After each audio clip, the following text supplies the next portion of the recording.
Don't get me started. Don't get me started. Oh, shut your mouth.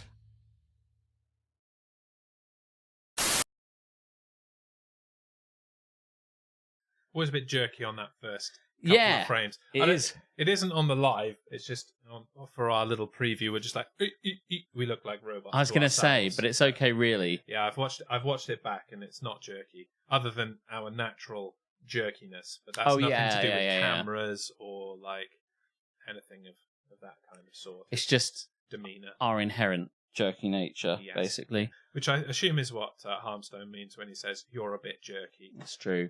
Yeah. Well, welcome into this, the 150th episode of Don't Get Me Started. 150 is pretty insane. Wow. I mean, I've been saying that for the last 50, really. Yeah. 100 was insane. 100 was crazy. Yeah, 150 Will cheered 150 bits. Yeah. What was I saying? Words are gone. Thank you, Will. Much appreciated. 150 bits. Wow. That's crazy. Yeah, and you can tell that Harmstone has been waiting to say the blah, oh, shut your mouth for the 150th time. Yeah. A very long time, actually. Yeah. Delayed a little bit more by us not being here last week. But yes, that's true. You've got to save the best till last. That's true. Is that the appropriate saying for this? No. Something like that. There's probably a better one, isn't there? Yeah, Jez is a bit quieter than Alex. That is a statement of fact that in general. But pump me up a little bit. Because apparently it's a common complaint. When I turn to talk to you, I'm less loud. Whereas when you turn to talk to me, I don't think it makes a difference. Okay, yeah. Cool. That's better. Okay, good. Yes. Welcome in. Welcome in, everybody. Oh, that's nice. Nova subscribed.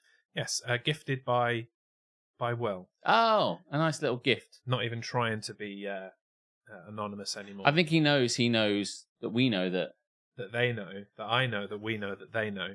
That they're the anonymous gifter. Well, I was going to say. Well, thanks very much. It's crazy because 150 episodes is a long time, even with all the breaks that we did. Yeah. It's serious. So it's not. I think we've got some bits and pieces. Yes, we have the framework of a show, but we haven't really put it all together. No. We're just going to bloodily stumble through our 150th episode, which, to be honest, is pretty consistent. I would say. You know, if this was a polished, regimented show from start to finish, that wouldn't really be authentic, would it? No, it would not. Yeah. Well, like, we've got the things, we just haven't discussed what order we're doing them in, or whether they will be any good or not. Yeah. But they will, because we'll be saying them. So, not to toot my own horn, but we're hilarious. Yeah, that is true. I think that, like, between last week where we didn't do it, and actually I've just come back from a live action roleplay event, which was all the way up in the Lake District, which is, if it's good, is like 6.5 hours drive, but on the way back was 9 hours. And so I'm still kind of frazzled from driving, really. So I don't think I'm really quite with the idea of doing special things for this event, for this monumentous 150th event. But we kind of set ourselves up for difficulty, really, by making DGMS 100 so good as well. Yeah, that's the thing. Topping that is pretty fucking difficult, if we're being honest about it. Yeah, I guess the thing... Look, 150, it's not 200, is it? No, we'll definitely make more of an effort for 200. 200, We'll do that, like, from the Vatican or something. Yeah, that would be amazing. Live from the Vatican, as I'm trying to become Pope, or maybe declaring myself Pope. Yes. I mean, that's how it works, right? What do you have to do? Do some smoke the day before. Yeah. And then just turn up and say, I am the Pope. I'm the Pope. 150 trip cheeses. That sounds amazing. Duncan, do not tempt me. That sounds like a great way to celebrate. Welcome in, everybody. Welcome in lots of people. I can see Nova here. Duncan's here. Joe's here. It is a brutal drive back. It was a brutal drive. Joe was also at the event that we went to. Aletha was there as well, if that wasn't already obvious. Not quite as far for Joe, though, is it? I don't think. No, but she's still like where she is still not. Distance, yeah, it's still a decent distance, but not all the way down here in the southeast. It'll be in Folkestone with Alex in a Pope outfit. I would like. Do you know? I've been thinking about doing a bit of stand up, which is just called Alex for Pope, because I have lots of ideas for like a long 45-minute, 50-minute stand up, and one of them is Alex for Pope. And it's a good name. It is a good name. It's a good name to put on a bill or on a poster or whatever. It's that sort of level of comedy. It writes it fucking self. It does write it? itself. You know? Yeah. So the idea I thought I might do is Alex for Pope, and it's just a series of jokes that I'm going to nick from the Pope book that Tamsin bought me. A series of popes. Yes. The question is, are you ready to be disowned by your family when you do deliver this stand-up comedy? Are you ready? Doom, doom. You think you can tell us what to pray? Right? They can't tell me. They think that they're better. Listen. Yeah, look, if they're not down with it, I got 2 words for them. You know? Holy Communion. I can see the poster now. Can you? Because I kind of can, but I presume it's me. It's you in a hat. It's me in a big hat, right? Yeah. Doesn't this just work? I think it's going to be a lot of jokes. I had written a joke not so long ago about Adam and Eve. A joke, not more than one, just a joke. He's Yeah. written a joke once. It goes on for like 3 minutes, so that, you know. Also consistent, as we're talking about consistent things. Yeah. I do find religion quite funny. My parents probably won't. My dad. It is quite funny. Can you imagine me writing 50 minutes about wanting to become Pope and me with my face and a big fucking mitre on? My dad would just... I don't know if I can do it. I just don't know if I can do it, but maybe I can. Yes, we can. Yes, we can. Yes, we can. Interestingly, last week when you weren't feeling so great, my brother sent me a message to hope you were feeling okay. Basically, this is Stephen sent me a message. He said, "Do pass on to him that he's the funny one in the outfit."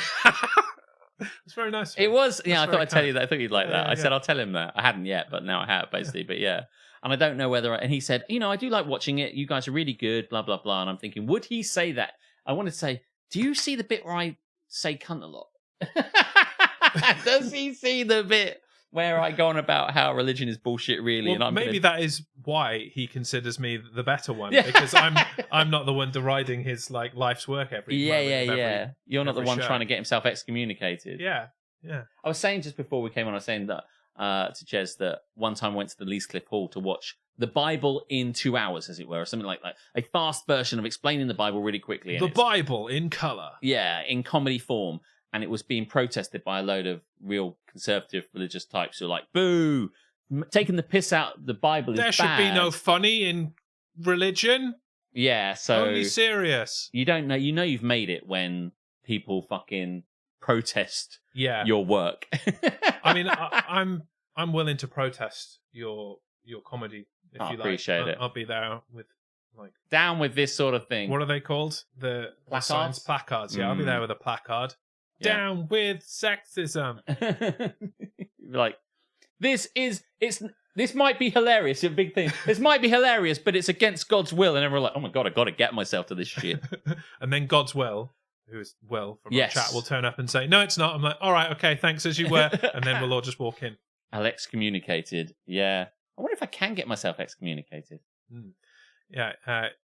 Your niece Hannah tried to protest DGMS a few weeks ago after you reintroduced dogs to the sea. Oh, yeah. That's true. Yeah. The protest's obviously over now. Well, maybe we'll bring the dogs back out again. I don't think we will. All right. Yeah, so maybe I'll do that.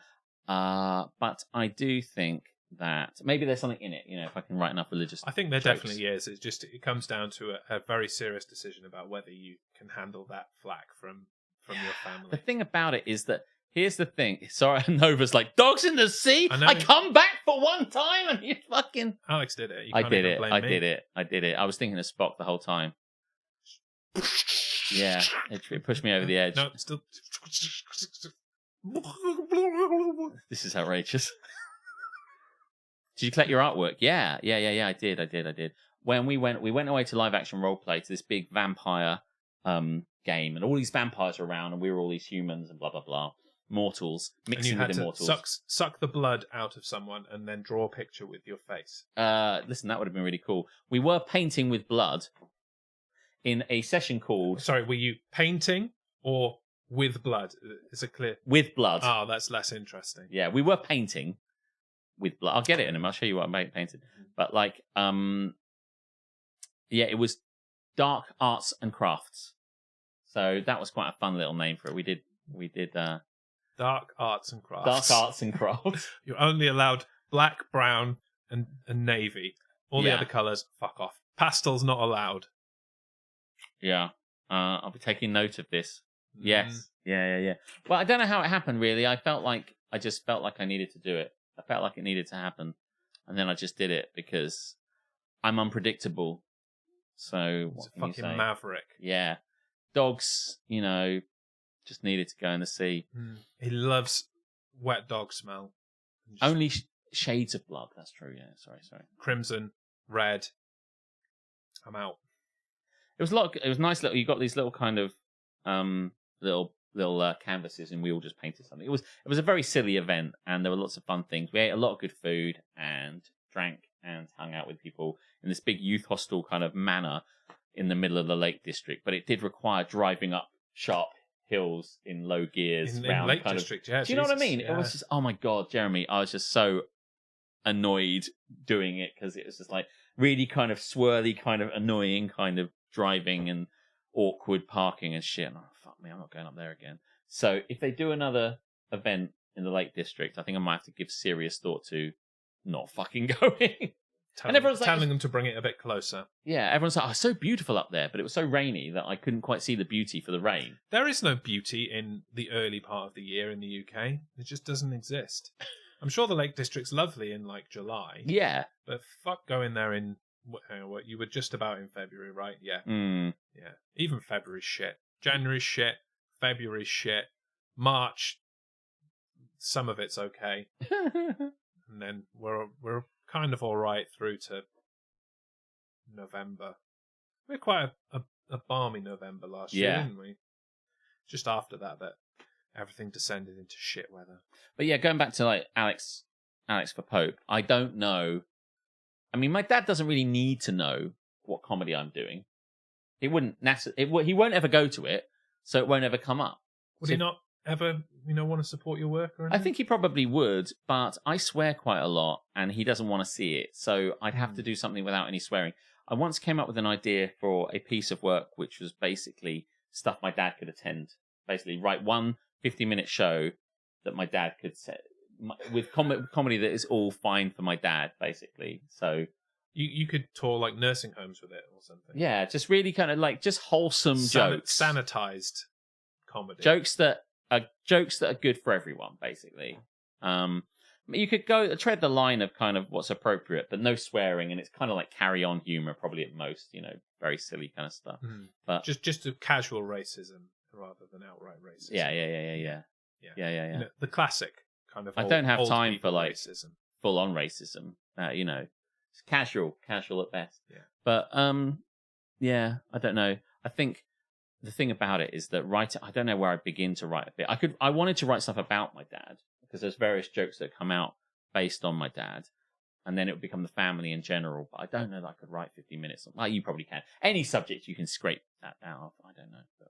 Yeah, I think it would be more, all of the reasons that you are suitable for being a pope, both genuine reasons and imagined reasons that you are suitable for being a pope. I had an idea for the bit about my dad, which was going to be entitled, like something like jokes that my dad would like, or something like that. A set that my dad can watch. Comedy suitable for my dad. And then at the beginning of the thing, I say like, this whole show, I'm a very sweary person, much to my parents and specifically my dad's chagrin. He hates it. He can't get his head around it. He's asked me on many occasions why I swear. He doesn't like it, but he's never come to see anything, largely in no small part due to the fact that I swear a lot. So I've written this entire comedy bit with no swearing, completely wholesome jokes, all jokes aimed at my dad. I hope you will like it as well. And then I do the whole thing, and I go through the whole thing, and then my dad's watching it. We'll do it at the Quarterhouse, something like that. And I turn to my dad at the end and say, "Now, Dad, did you enjoy it?" And he'll be like, "It's fucking shit, mate," or something like that, and just absolutely just say a line that's like super sweary, just like that's bullshit or something like that. Just absolutely, the punchline is my dad swearing, but you have to get him to do that, and or an actor to pretend to be. Oh yeah, dad. Get a fake dad, fake dad. fake dad. I mean, you're not going to take your dad on tour, are you? So no, That's true. Yeah, like My dad's here tonight, front and center, some random dude that I've got to play my dad. When you get a stage manager, like the criteria is that they have to be old enough to be your dad, so that they can be your dad, if for comedy purposes. He's here tonight. Here's my dad. Shall we crack in to a segment, as we are generally talking about things that are going on in the last few weeks? Let's segue very nicely into the segment we like to call This Is Happening. In a world filled with haps and naps, two men have risen above to bring you This Is Happening. The speakers were very quiet then, and I wasn't sure whether it had worked. But I might just stare into the camera, and if it changes, it'll change. If it doesn't, I'll press it again, I guess. Please don't take him on tour. No, I won't take my dad on tour. I saw it as kind of something that would survive with a punchline on its own, but then if I brought it locally for a kind of final, you'd have to modify the ending. Yeah, I just did an ending. What? No cocktails? No. Well, no. I think we really did plan to do cocktails, I promise, but the practicality of it didn't really work out. It's a Monday night. It's a Monday, and I have to drive over. And if you have been following my social media, you will know that my back is shagged at the moment, and so the prospect of walking back home drunk wasn't particularly fun. No, and a bad back. I had also come to a conclusion that, it wasn't a super drinky weekend, but there've been some drinky bits and pieces. I want to be drinking less, not more. And so any frivolous drinking is being removed. So unless it's an event, I probably won't drink. And whilst this might be considered that, I don't consider it that. So there you go. So the Super Bowl I'll have a drink at, because it's the Super Bowl. Talking about This Is Happening, the Super Bowl's happening. It is happening, yeah. Do you know, I met another Bears fan the other day. Good for you. At the event. He was wearing a Bears jersey. So I talked to him about... Do you know whose Bears jersey it was? It was number 1. I think it said something... I think the name said Donhue, or Donhu, Donhou, unless that was his actual name. Probably his name then. Maybe it must be his name, because I didn't recognise that name. No. So it must be his surname. I was like, maybe he's one of these guys that's got an American football custom jersey. Yeah, what a waste of fucking time. Do you know what he said? I said, oh, how about them Bears? Blah, blah, blah. How are you doing? And I said, bad run this year. And he says, it's been a bad run every year since 1986. And I said... He's not wrong. I mean, we got to the Super Bowl in 2006, but fuck that up too. So. He said stuff, and then he was talking... So I had not revealed my allegiance, American football-wise. I was just talking to him about his. And then out of nowhere, he just said something like, Baker Mayfield's shit, though. And I was, who's the quarterback for the team I support, and who hasn't been shit this year. And I said, well, let's face it, I said to him, we got to the postseason, we got to the playoffs, and you didn't. So, like, I don't know what you want to make from that. And he said, yeah, but he's a bit of a prick. And I thought, I don't know that I agree there. No, I don't think so. I don't think that's fair to say. But I didn't want to make an enemy. Not to turn this into a sports podcast, but I'm not sure that people should be casting aspersions on the character of Baker Mayfield. Yeah. You could argue he's not very good at his job, fine, but considering the quarterbacks that are currently on the Browns, the team that he was drafted to, right. One of whom,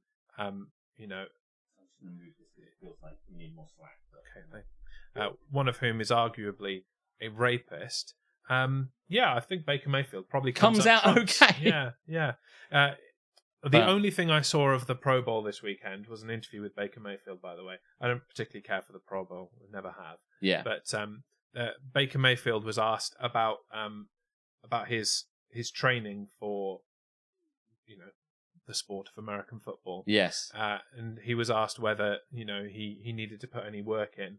And he just randomly quipped, well, yeah, my last pass was to ex-Detroit player. So I think I probably do. And I'm like, he's taking the piss out of himself. Yeah. You can't possibly give him a hard time. My last being pass so was self-deprecating. Yeah. But the Super Bowl. Yeah. That's going to be fun. I'm kind of feeling a bit meh about the Super Bowl, to be honest. Yeah. I don't know why. Like, I've got no beef with the Chiefs or the 49ers. Beef with the Chiefs. I think I probably would have preferred the Ravens to be there than the Chiefs. Mm.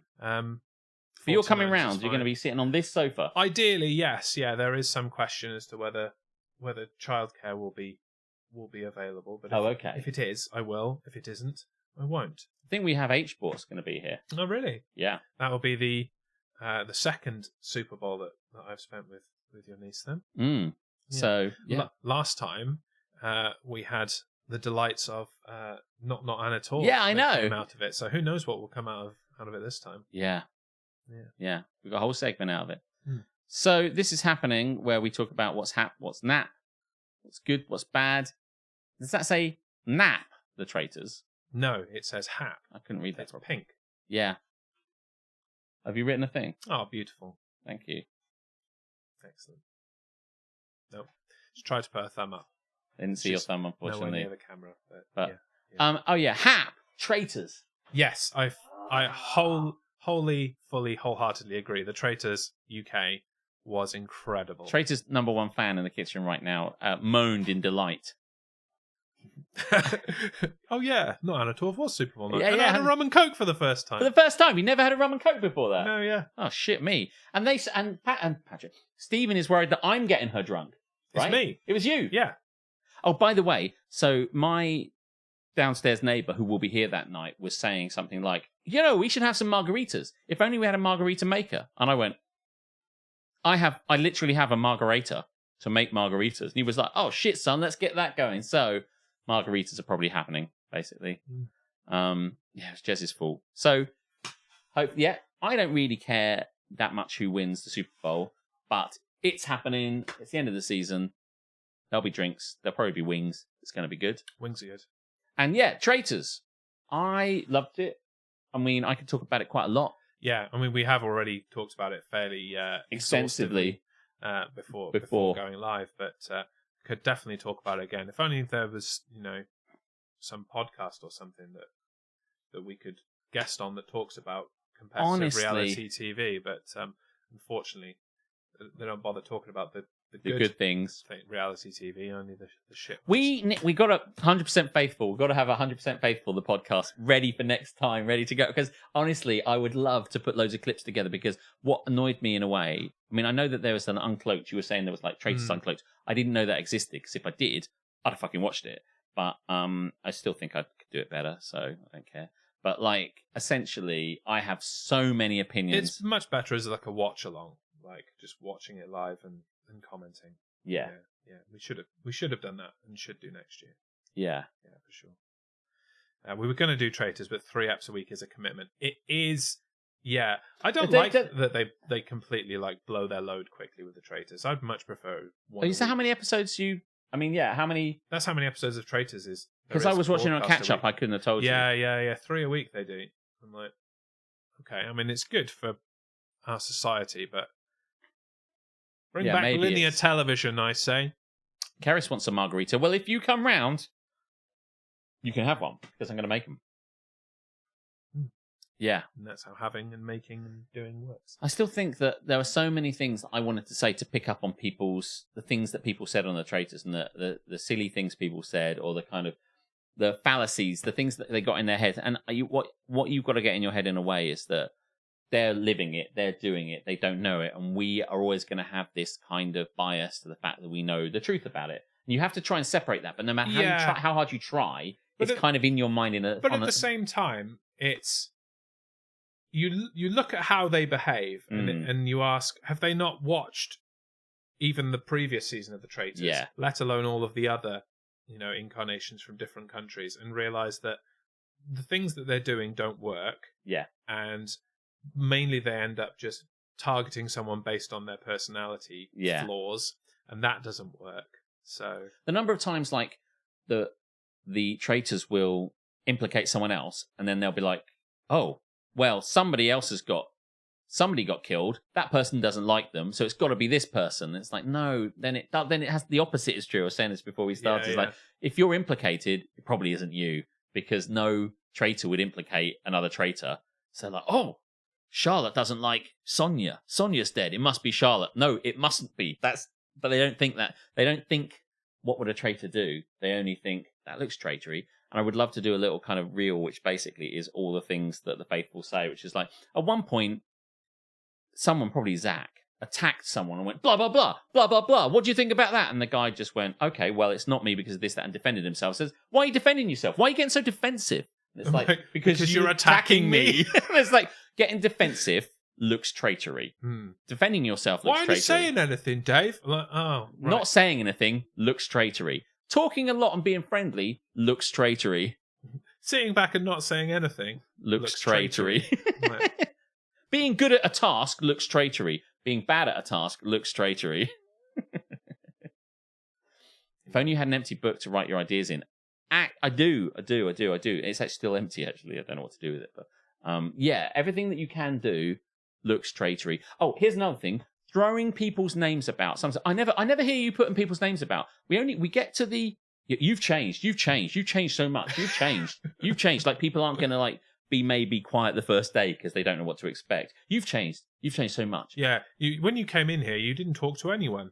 It's like you didn't know anyone, and then all of a sudden you're talking like friendly to with people. everyone. Yeah. Especially after you've had a drink. What's that about? Yeah, and then they'll be like, "You don't bring up anyone's name.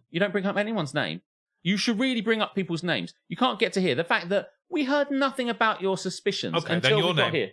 Well, not my name, Yeah, obviously. So they'll go through the whole thing like, "You haven't brought up anyone's name all day," and then the next time they'll bring up loads of people's names. It's like, I'm not one of these gossipy guys who brings up loads of names. All these people gossiping and throwing out names. So throwing out names ahead of time is traitory. Not throwing out anyone's name ahead of time is traitory. It's so funny. Like, there's nothing that isn't traitory in that. Yeah. Have you applied yet, Jez? No, I need to. I keep forgetting. Do you want to apply for the Traitors? I'm going to apply. Yeah. I could never. I think I'd have a lot of fun on there. I would definitely. I would have fun, but I just think, I just don't think I could deal with that level of. I would be killed very quickly, or banished very quickly. I wouldn't want to be a traitor. The thing is, I would be one of those people who comes in and says, "I'm going to find all you motherfuckers" type person. And someone yeets you. Yeah, except I wouldn't say that until a little bit in. Thing is, after I pretended to be inept. I'd be all charismatic and chatty, so they'd be like, "Oh, Alex is all charismatic and chatty. He's just they like, think you're a traitor immediately. He's a traitor. Yeah.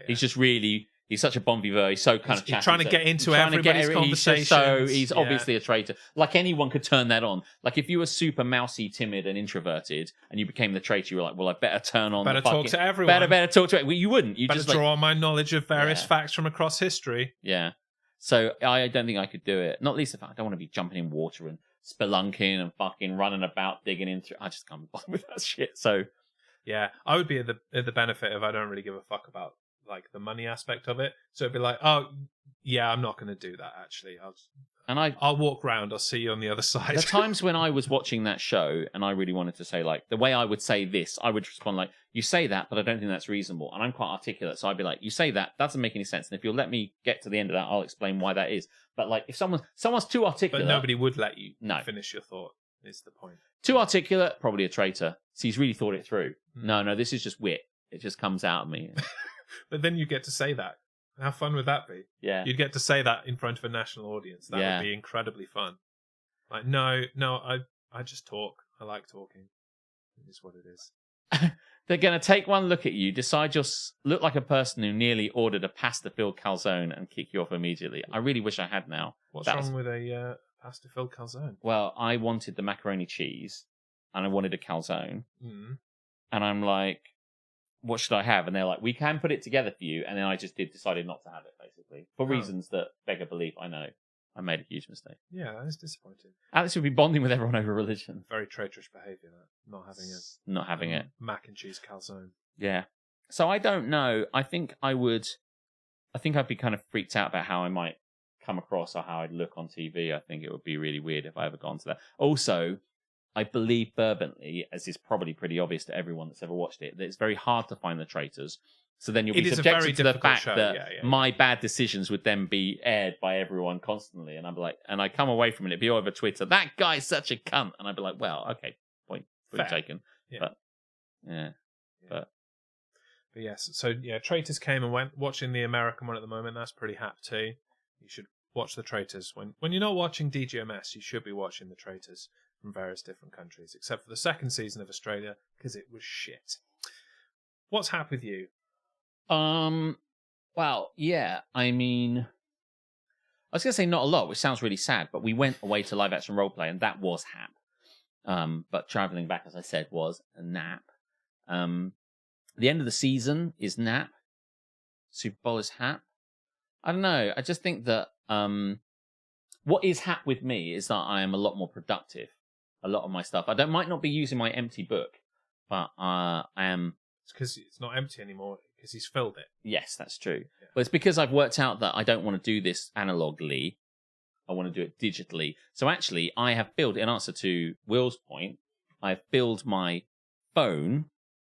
Your empty phone. My empty phone is now full because I've been journaling every day. So every day I write something in my journal. I'm not sure this is a net financial improvement, because at least an empty book was only £20, whereas an empty phone is like £1,000. That's true. I already had the phone though. I'd already paid for the phone. Yeah, The phone I mean, was- you already had the empty book as well. That's true. Because you're a moron and you bought more than one. More than one. I've got so many. But the thing was, rather than buy another book, I can type into the thing that I already possessed for its basic purpose of being a phone, which is the reason we all have it. Everyone's got a phone, but not everyone thinks, I don't need a book. I can just use this app, which will cost me nothing. I go back and forth with using my phone for like notes and scheduling and all that kind of stuff, because I'm like, oh yeah, well of course I will do that. I'm a very digital person. Me too. I'm on my phone all the time. I work on computers all the time. Like, it just makes sense that I would do this. But then I will put things in my calendar and then not do them. I'll make to-do lists and then not even look at them. Yeah. And it's just, for some reason, there's some block about doing it digitally that doesn't work for me. So I've still got a physical calendar that I write dates on. And I make actual to-do lists if I'm having a to-do list. So, I think the I thing don't about know it, why. you have to know which way you're going to work. And I love the idea of writing things down. Beautiful pens, lovely, great stuff. And actually, I bought an empty book for Aletha for Christmas, which she has made definitely not empty and is delightfully put, like Keris will love it. It's all washi taped and like loads of really lovely designs, and she's got all her tracking kind of things to see all her goals are in there, so it looks really good. But I came to a conclusion this year that as much as I've got a lovely kind of Leuchtturm book, I'm doing a lot better by just Google calendaring everything that's in there and everything I want. I've got all my goals in Apple Notes and basically using that, so it's in lots of different places, and I've got my to-do lists and my habit tracker. Everything's tracked basically, because Aletha put up a thing earlier in the year, or maybe the end of last year, which was kind of working out how far you want to be. I think she put it in the well-being of the Discord, and it was kind of like how far you want to be with something. Says you're learning a language or you're doing a certain thing. You get to the end of the year and you go, how good was I at this? But there's no way of knowing that stuff if you don't track it, basically. So if I want to say we're going to Japan, say I want to learn Japanese, just as an example, and I want to learn. It doesn't really help. It's not a very good example because we're going in April. But say I did for the It entire. gives me the opportunity to interrupt you and brag that I'm nearly at 100 days of learning Japanese. Oh, nice. I'm in the 90s. Well, there you now, go. Well so, tracked. Yeah. But like, effectively, the concept would be: say I did do it for the whole year, and I want to be really, really good at the end of the year, or have done a certain bit. Then it's only a goal that you can see at the end of the year if you knew how much you wanted to do every month, and then you only really know how much. So if you want to say, "Oh, I want to do it 3 times a week," which means that then you can track. It sounds it a all up. lot like work. Yeah. Well, yeah, but That's like the only issue with it. the problem is that if you get to the end of the year and you go, how good did you do your Japanese? And you go, good, I guess. Like without a goal attached to it, you won't know. Yeah. But if you say, I only want to practice once the entire year, and I got to the end of the year and I did it, you go like, great, I managed it, but once it's obviously stupid. And if you want, I want to do it once every day, you go like, well, that's a bit too much. I don't want to do that. So like you set a reasonable, smart goal, but in order to know if you did it, you'll have to track it. And so I'm a big fan of tracking. And that's the thing that you've said is that like, unless you're there to like sit and give time to it to kind of track it and calendar it, you won't really truly know. But I do have an app where you just bring up the app and you've got your habit on it and you just swipe it and it goes bling, and now you've tracked it. So then you can, so yeah. Oh, I managed to get 2 years of Dutch on Duolingo the other day. That could be my hat. Nice. Boom. Nice. Congratulations. Yeah. Like the only thing that I was really pleased with myself for last week was, did I tell the story of how Duolingo fucked me over on Boxing Day? It rings a bell, but I don't remember. Maybe you should say it. Yeah, so I've been learning Japanese. I haven't been doing it for all that long. I started probably September or so.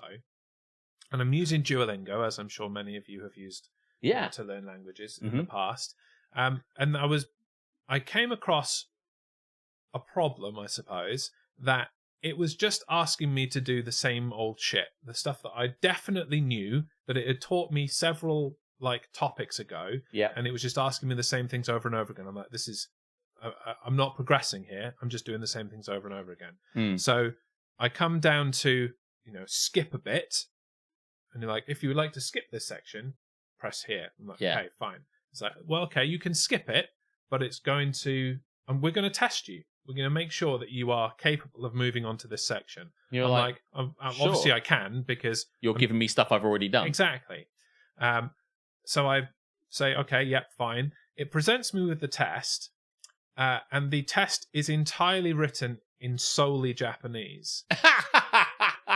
Which, I'm learning Japanese. That may not sound like a problem, but prior to this, it always provides it in Japanese and in English so that you can choose. So it's like, what is this sentence? And you can, go blah, blah, blah, blah, blah. Yeah. But it gave me it with no English whatsoever. So I felt fully like Duolingo had just pulled the rug out from underneath. And there is no progression. Go fuck yourself. Fucking hell. Yeah. And I did that on Boxing Day, which was a terrible, terrible idea.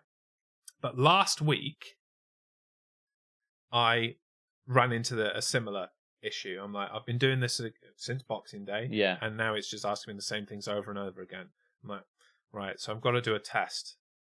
But at least this time, I had, the foresight to know that it was going to just give me Japanese and no English. So I'm like, okay, fine, let's have a go.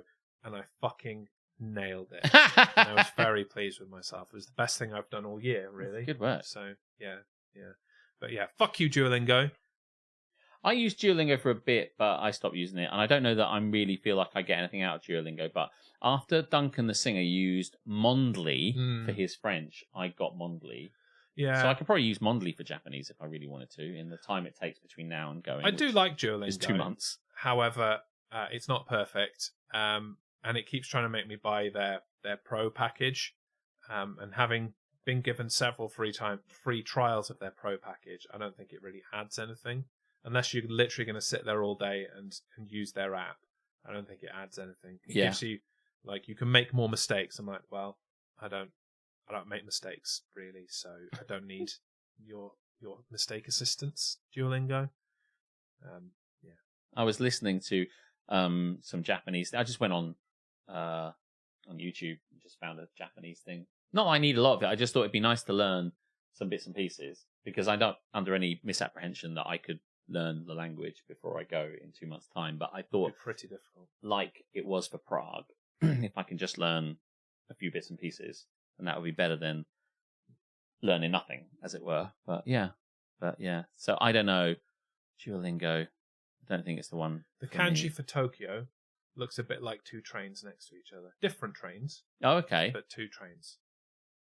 That's what I think, anyway. Huh, okay. You may disagree. Any native the kanji for Japanese Tokyo is speakers? 2 trains. It looks like 2 trains, especially the second one. That really looks like a train on the tracks, like a fast train, like a Shinkansen bullet train, if you will.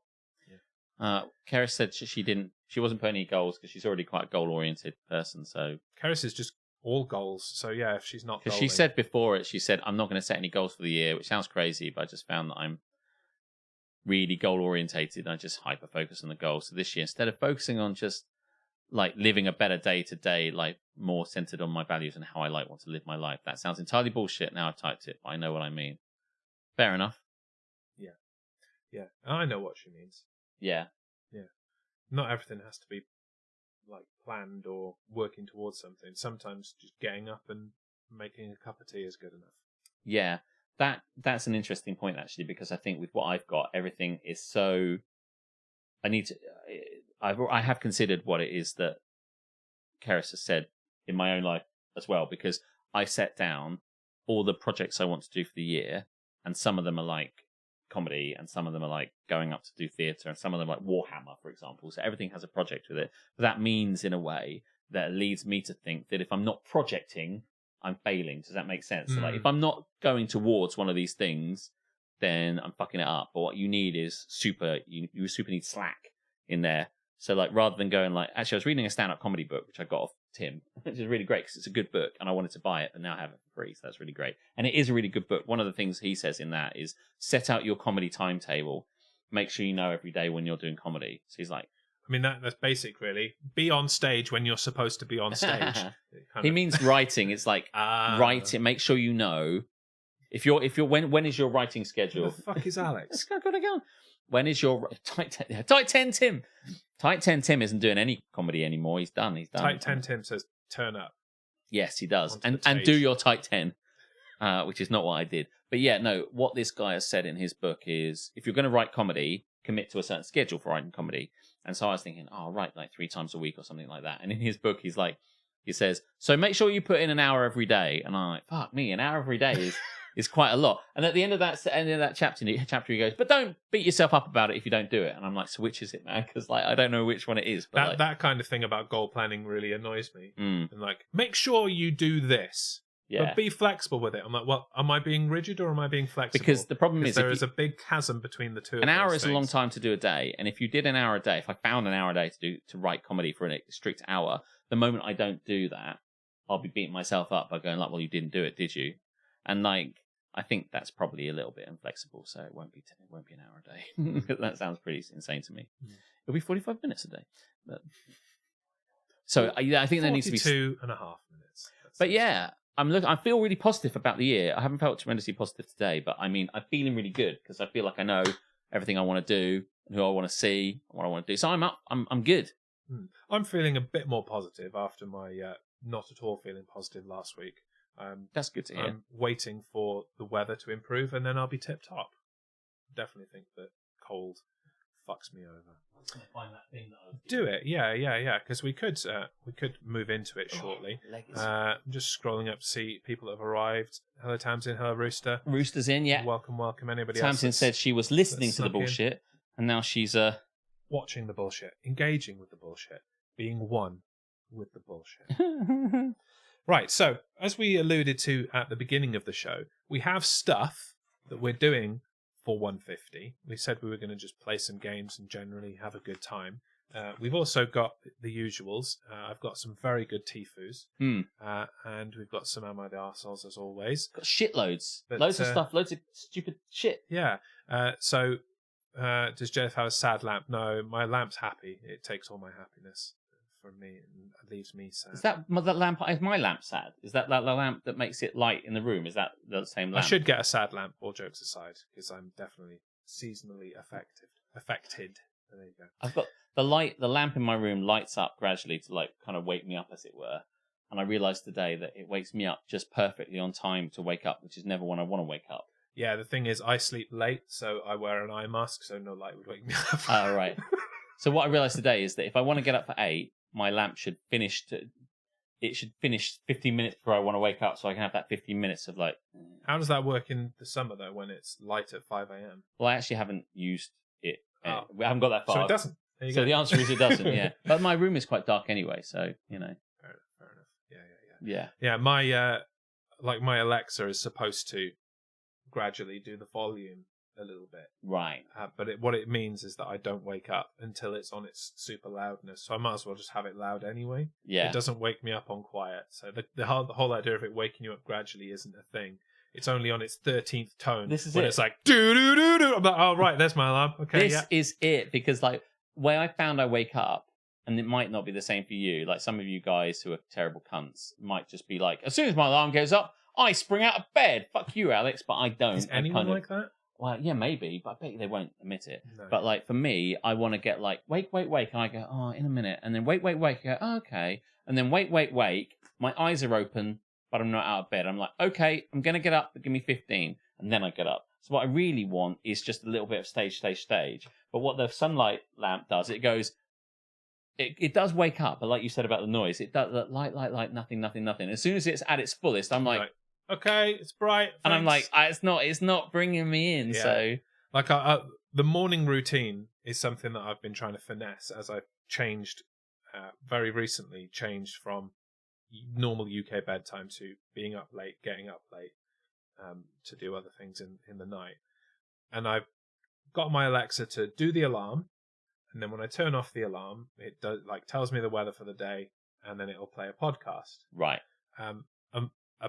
The problem is, as interesting as the podcasts are, they're also quite soothing, and I just fall back asleep again to the podcast, and then I wake up for like 20 minutes, half an hour through the podcast, and I'm like, oh, right, yeah, this getting up thing is not going well, and that's been every day. And I bought an electric blanket. Well, I got an electric blanket for Christmas, rather, so my bed's nice and warm now. So basically, I have no desire to leave my bed at any given point of any day. Mm. And the weather does not help that matter. Apparently, you should have your alarm go off and count to 3 and get straight up. Yes, that's what Mel Robbins does a podcast, and she said like you 3, 2, 1 yourself into get it, which I used to try and do, and sometimes it works, and sometimes it doesn't at all. And I 3, 2, 1 myself today, and it didn't work. So the best way to get me out of bed is to put an alarm clock on the other side of the room that you cannot control with your voice, and you have to get up and physically turn it off. Because once I'm up, I'm up. Yeah. But if I'm given any method of just roll over, grab my phone, turn it off, or tell Alexa to shut the fuck up, then I just roll back over again. So I should probably think about something like that. But at the same time, I don't want to get up. So fuck you, alarm. Well, the thing about this is what it really get into it, but like the thing about this for me was that like I discovered that I just stay in bed until I absolutely have to get up, which means that like getting to work when I have to physically go into the office is a rush, and I don't like that. And I'd like to have more time to myself in the morning and kind of use that time, maybe for that hour of comedy that I'm pressed to have by Logan Murray.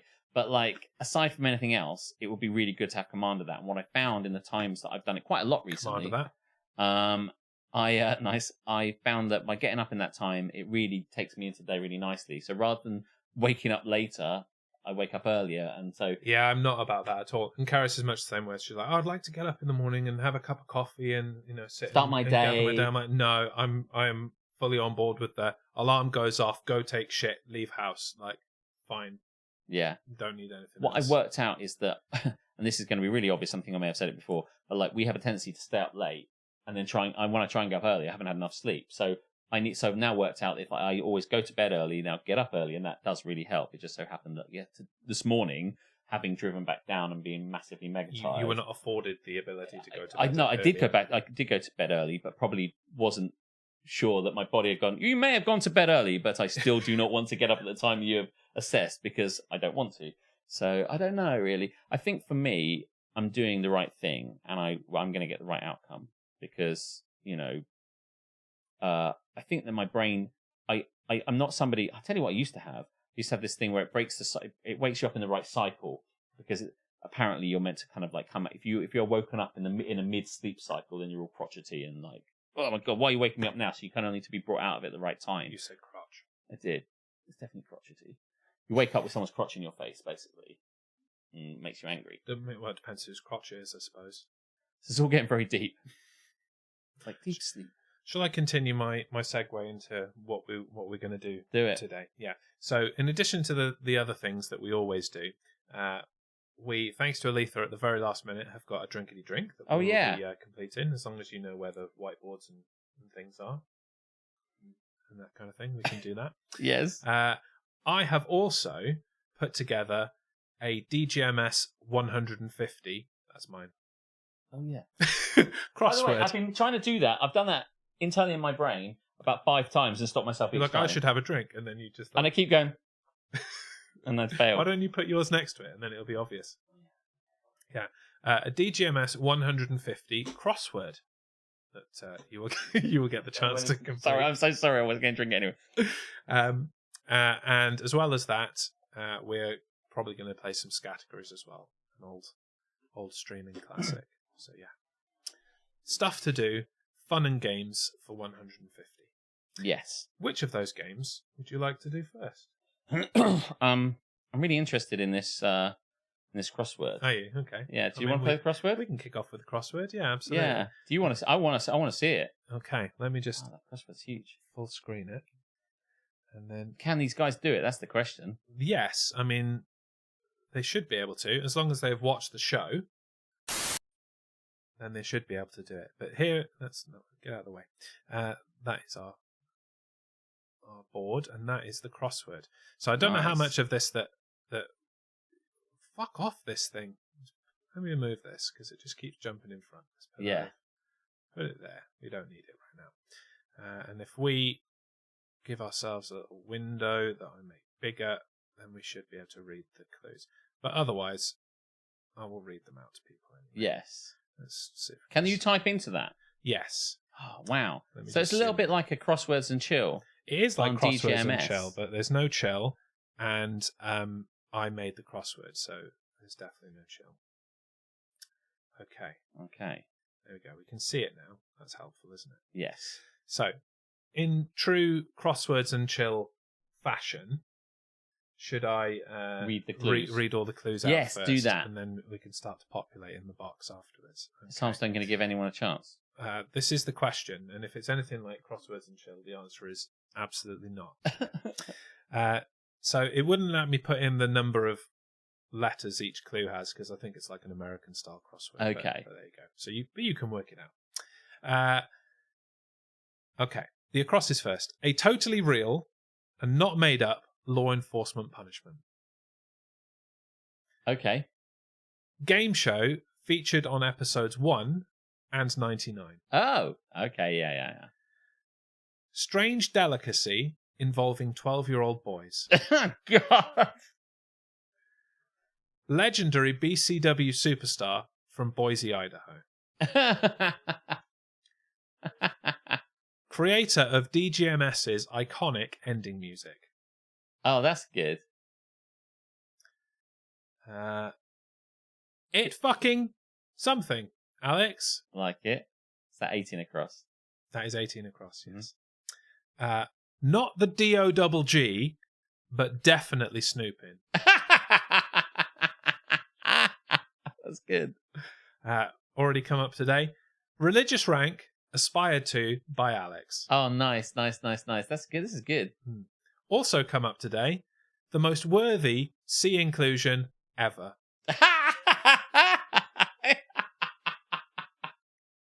This is so worth it. Purveyor of wooden outbuildings, but not felt. Will pointed this one out, so Will can answer it.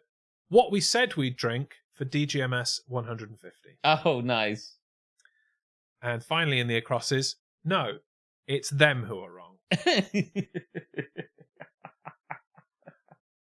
want to do a few of the acrosses before we do the downs? Or I can't read them, but one is AITA?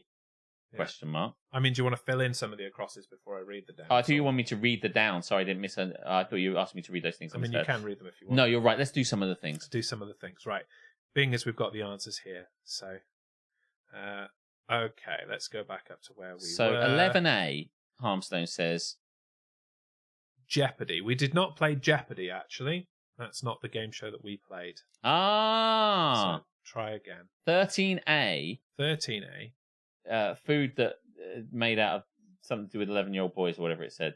12-year-old boys. Yes. Strange delicacy. Involving 12-year-old boys. Piss eggs. Should I put that in? It fits. Very well done. 2 down. Oh, we haven't absolutely. We haven't done the downs yet. We haven't done downs yet. Fuck Right, off. we've done that. Fuck off, 3 across. What was the question? 3 A across. totally real, not made up law enforcement punishment. Mucking, says Aletha. That's good because I hadn't remember what that was. Well done. I'm like, what the fuck is he talking about? That was the one I really didn't know. 24 across. 24 across is the most worthy C inclusion ever. Alex, says Harmstone. Alex hasn't been put in the C, has he? No, to date. Not yet, but... Try 18A. again. 18 across. It fucking something, Alex. Jingles, says Hannah. Jingles. There you go. That fits. Oh, look, it went green when we put it in. Cool. That's good, isn't it? I like that. 14 across. We said legendary BCW superstar from Boise, Idaho, an Undertaker. Undertaker! Oh, man. 24 across could also be Reese. Reese has been in the sea. Reese has been in the sea, but it isn't. But it isn't. It Reese. isn't. No. Cocktail says, Will, I did say that he could have the one for that. What we said we'd drink for DGMS 150. But we aren't. But we are not. Cocktails. Beautiful. Jespody even That's says better. Harmstone. Yeah, what was that one? 11 across. across. Game show featured on episodes 1 and 99. Jespody. That's how you said it on episode 1 as well. This isn't party animals, says Little Cute Girls. We are kind of party animals. We are the party animals. Not even kinda. We are the party animals. In Dutch, party animals is feest-based. Just so you know. So, don't know if that comes up in Duolingo. Feest-based! That's more the, waking up crotchety that you were mentioning earlier. Yes. That's a face-based. Feast-based. Feast-based. Yeah. The mucking episode was iconic. It was. It really was. 20 across, says Harmstone. Not the Snoop D-O-double-G. But definitely snooping. Mother-in-law. Yeah, mother-in-laws always be snooping. Maybe snooping. Bada bada ba. 24 across, angry face. Angry face. That's not going to fit. It's only is it? 4 letters. Four angry letters. Face does not. Face does. Angy.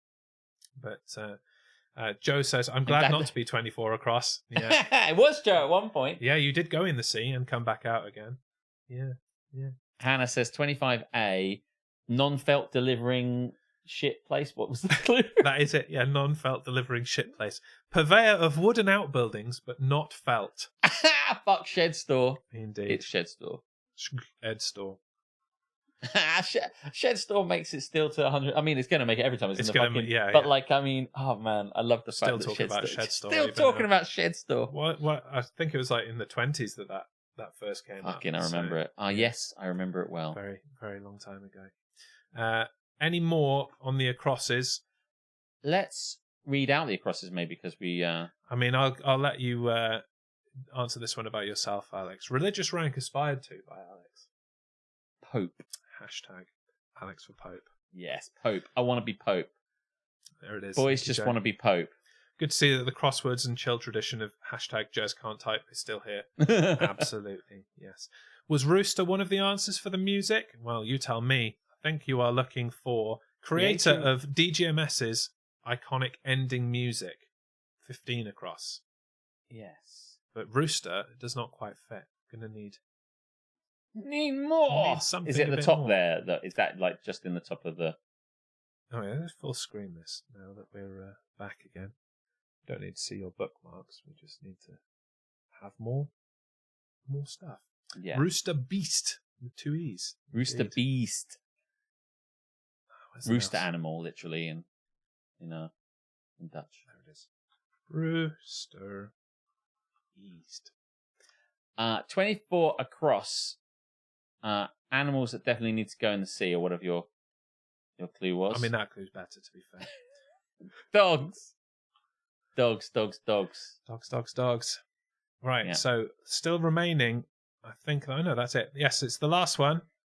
27 across. No, it's them who are wrong. And Tamsinaki says, the children. It is the children who are wrong. You said it just like the thing. It's as if I do it myself. Why the fuck is my mouse? There we go. Right. No, I can't see the mouse on this white. The white cursor on this white screen. Yeah, is I hard found to see. that the other day. Maybe Right, must have to go think back of it. across. It's there. Right. Okay, the downs then. Number 1. Am I the asshole? Nice. 2. Town tormented by Thor the Walrus. 4.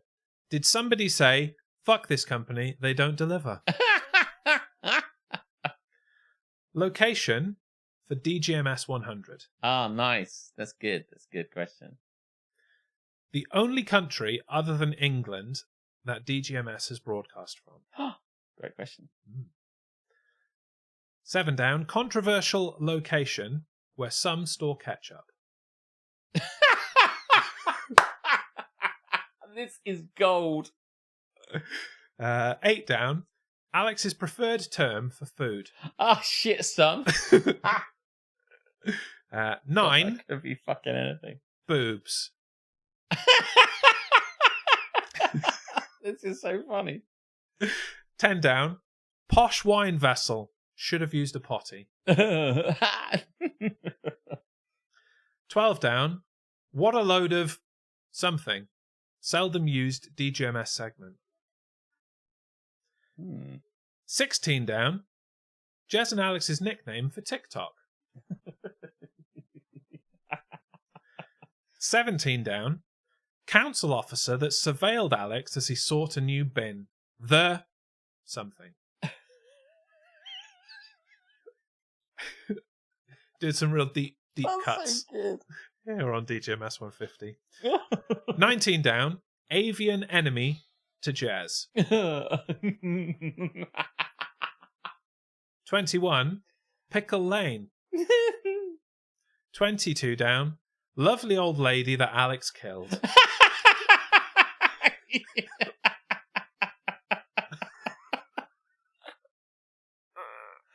Oh shit. And finally, 26 down. It's totally not ripped off. That's good. That's good. That's really good. Right. Right. So we know that in the early doors, I think Harmstone tried the one for. He can type it again. I'm not scrolling up. Okay, fine. The first from Harmstone in this round. You're very 21 strict down. about that. I'm very strict. Is he always like this on crosswords? Old school crosswords and chill rules. You know. All right. Okay. Got to keep him in line. Yeah. What are we doing? 21. 21 down. Pickle Lane toy car. Oh man, Which is still probably one of my favorite. Oh my god, favorite stories on this show over the whole thing. 5D Kips. Yes, 5D being location for DGMS 100. Was Kips the Was wonderful indeed Kips Kips. bar? Maybe we'll all meet up there again. Next, 8 down. My term for food. Does it say that? yeah, Alex's preferred term for food. Now, How many letters? It's 4 letters, and the third letter is an S. Oh right, yeah. So the suggestions from Harmstone, and I'll list them all individually for effect. Scran, Tucker, Nosh, E.T. Nom Noms. E.T. Nom, I kind of like that. It's kind of daft. Yeah, I don't think E.T. Nom Noms. I feel the answer is Nosh. Yeah, let's give it a go. Much to my chagrin.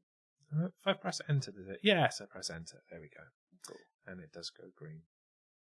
9D. Boobs. Lost the mouse again. And Hannah suggests that might well be baubles. Let's find out. Baubles. Oh, for God's sake. Bull. There you go. Bauble. Nice. Really smashing it now. Controversial location, 7 down. Controversial location where some store ketchup. Fridge! Says Aletha. It's the fridge stores who are wrong. 19 down. Was it avian enemy of Jez or some shit? Correct. Harmston suggests it might be seagulls. You don't have any other avian enemies then? Not currently. Oh, maybe soon. No, my other enemies are not avian, such as pandas and dogs. Fuck pandas, fuck dogs. I love how Tamsin's gone for 7 down. Like, place where people put it they were wrong, or whatever. She's like, cupboard. Yeah. Really leaning into that. And it doesn't fit Tamsin, so no. You are wrong. I'll let you read that one. 17 down. Council officer that surveilled Alex as he sought a new bin. The hand! Says Hannah. It was the hand! Oh my god, that's so funny. I'm guessing 16 down is what we call our nickname. Alex and Jez and Alex's nickname for TikTok. And he said Prick Talk. Have been known to call it that. I don't think it's that though. But it is not the correct No, answer. I think I know what it is. Do you? Well, we'll let them have a go. And if yeah, not, then 100%. You can fill it in. You can see there that it's got I, an E, and an S in it. I know what it's going to be, and I think it's going to come up. 2 down. Absolute scenes in Scarborough. I've heard here because I need to spell Scarborough the same way that I spelled it when creating this crossword. Let's see if I did it right. Scarborough. That's correct. Excellent. Undertaker. You missed one from Hannah just above it, actually. Oh, just above. Just Absolute above. Scenes. Oh, 26 down. Cool wall. It's totally not ripped off. It is totally not ripped off. I need that as a t-shirt. Which one of the many things do you need as a t-shirt, Karis? I think it might be the Pickle Lane toy car, Toy car. or Absolute Scenes in Scarborough. That could also be it. I think that would be a great t-shirt. Absolute Scenes in Scarborough with a picture of a walrus on it. That would be fucking incredible. People would be like, what is that? I'd wear that every day. In Scarborough. Yeah. 6 down. I presume that's the only other place other than England that we have broadcast. Yeah. Don't get me started. Invisible cursor. Yeah. In my head in. Right. The only country other than England that DGMS has broadcast from? Belgium. That's true. Indeed. Oh, it's damn true. Almost did one in Wales, but didn't in the end. No. So that is a fact. England and Belgium. That's true. Joe says Nosh. Nosh is correct. Armstone says for what we like to call TikTok, tickers. That'll play well on the tickers. That will play well on the tickers. 2Ks. 2Ks max. Let's there's one more left there, and then we'll see what is missing. 12 down. What a load of Dubbish. Dubbish, says Harmstone. That's Nice. correct. Pickle Lane toy car. Yeah, that would be a good one to have on a t-shirt. Pickle Lane toy car. So in 1 down, ITA is 1, 2, 3, 4, 5, 6, 7, 8, 9 letters. Am I the arsehole? Ends in E. I know what this is. I know. I'm surprised that they don't. Tamsanaki for 12D. The fucking the vessel for that should be a potty. Yeah, I don't think it's 12. It's what the fuck is it? In fairness, it's Can't find it now. There we go. 10. Posh wine vessel. Should have used a potty. decanter. Buddy tails. Decanter it is, yes. There we go. 1 down. Am We're back I to it. the asshole? Harmstone says, yes, you are. That's good. Yeah. 4 down. Did somebody say, fuck this company, they don't deliver? Which is when you were trying to get it when I was in Belgium and I got the stuff delivered to me. I didn't even think that it was when we were in Belgium, actually. Yeah, when I was in Belgium. And I ordered from around the corner and they delivered to me and they didn't deliver to you. And chaos ensued. And Captain Brilliant. Oh, look, Kaz is here. Hey, Kaz, welcome in. 1 down. Of course. same sentiment. The same sentiment. Yeah. Am I the arsehole? Yes, of course. Yes. For those tuning in for the first time, such as Kaz perhaps, when we do the segment later, Am I the Arsehole? The natural response when I start reading, Am I the Arsehole? Is yes. Yes, you are. Yes, you are. It looks like we've got one left, which I think... Oh, no, we've got a couple left. Yeah, so did somebody say, fuck this company, they don't deliver? Who was that company? Well, apparently, according to Harmstone, it was Just Eat. It was Just Eat. Fuck Just Eat. So that means we've got one left there? What is that one? 12 down, does that say? That's 22 down, which is... Lovely old lady that Alex killed. 6 letters. Something O, something O, something I, something. Lovely old lady that Alex killed. Lovely old lady that Alex killed. Who did you kill, Alex? I don't know who I killed. Doesn't even remember his own victims. I killed so many people. Does anybody know? Oh. Lovely old lady. And he's so quickly we forget. Oh my god. We need it narrowing down. He's killed a lot of lovely old ladies. This is also true. Of course. Who was it, Alex? It was Toriel. You killed Toriel. Oh, I'd kind of not forgotten, but just forgotten. Oh, wow. Look, it gives you a star. Oh, congratulations, everybody. Well done. Yeah, I didn't even mean to kill her. I just didn't know there was a way not to kill her. I didn't mean to kill her. I remember that time when I was like... I'm sure that'll stand up in court. I didn't mean to kill her. I felt really bad. How could you? Oh, you motherfuckers. It's like I'm reliving it. That was very early as well. God.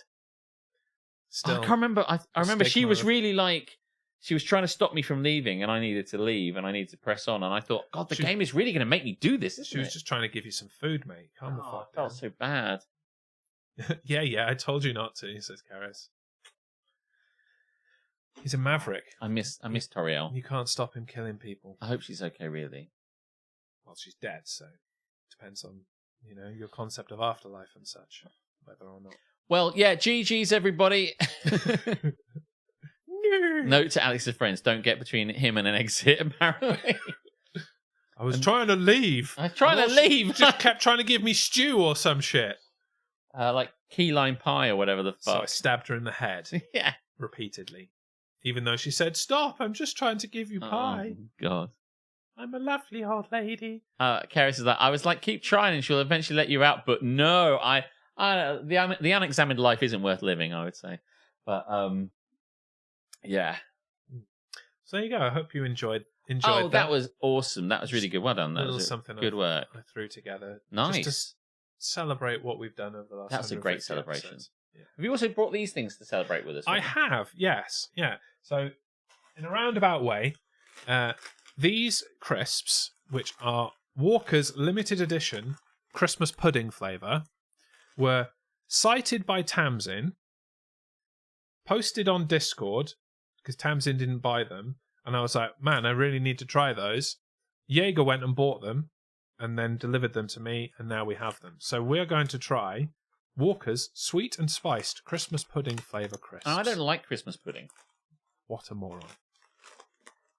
I'm going to try the Christmas pudding. How do you not like Christmas pudding? And it also means we get to eat crisps and do some mukbang and all that kind of stuff that Alex likes.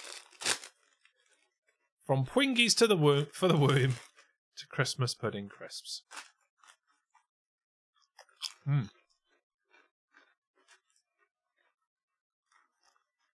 Are they? I'm not sure they are. Oh, actually, I'm getting it now. I'm getting it. Actually, it's not so bad. Not Christmas pudding. That's good. No. I should say that whenever it comes out, when I smell it, that rich kind of pudding flavour does smell quite nice. But I think I was talking to Curly about this year, which has passed, and how I didn't like it because all the years it's been brought out at my house. And I remember probably trying it thinking, I don't like this as a kid, but never revisited it as an adult. But it's a bit like fruitcake, and I don't like fruitcake. And you really do like fruitcake. Yeah. When I smell the packet, it smells like saurine. Have you ever had saurine? It does smell like saurine. Yeah, which I love as well. I love a bit of fruit, me. There is definitely it definitely smells like, I think it really smells like Christmas pudding. It's very nice. It's just like I've got my face in a fucking bag of crisps. Like, I'm actually alright with these crisps. They're nice. I don't want to eat them all, though, Solly. I do want to eat them all. But I will refrain for the moment. What's the mouthfeel? They feel like crisps. Crisps, yeah. Definitely getting hints of crisp. Good gob taste. What was it that... Keep that face in the bag. Do you not want to see my pretty face, Ashley? Don't lie to me. It's like a horse with this, like, what are those bags called? Feed bags. Yeah, feed bags. Horse bags. You're a feed called. bag. Oh. Massive feed bag. I know quite a lot about horses. I rode one once. I know quite a lot about horses. I grew up around horses, but I just don't have a memory.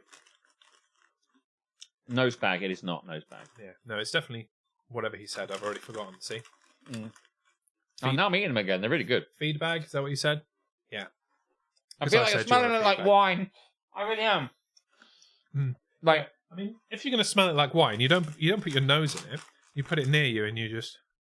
I like to get my nose into wine, but when I suck the wine, as it were, I kind of go. I wonder if I can do that with crisps.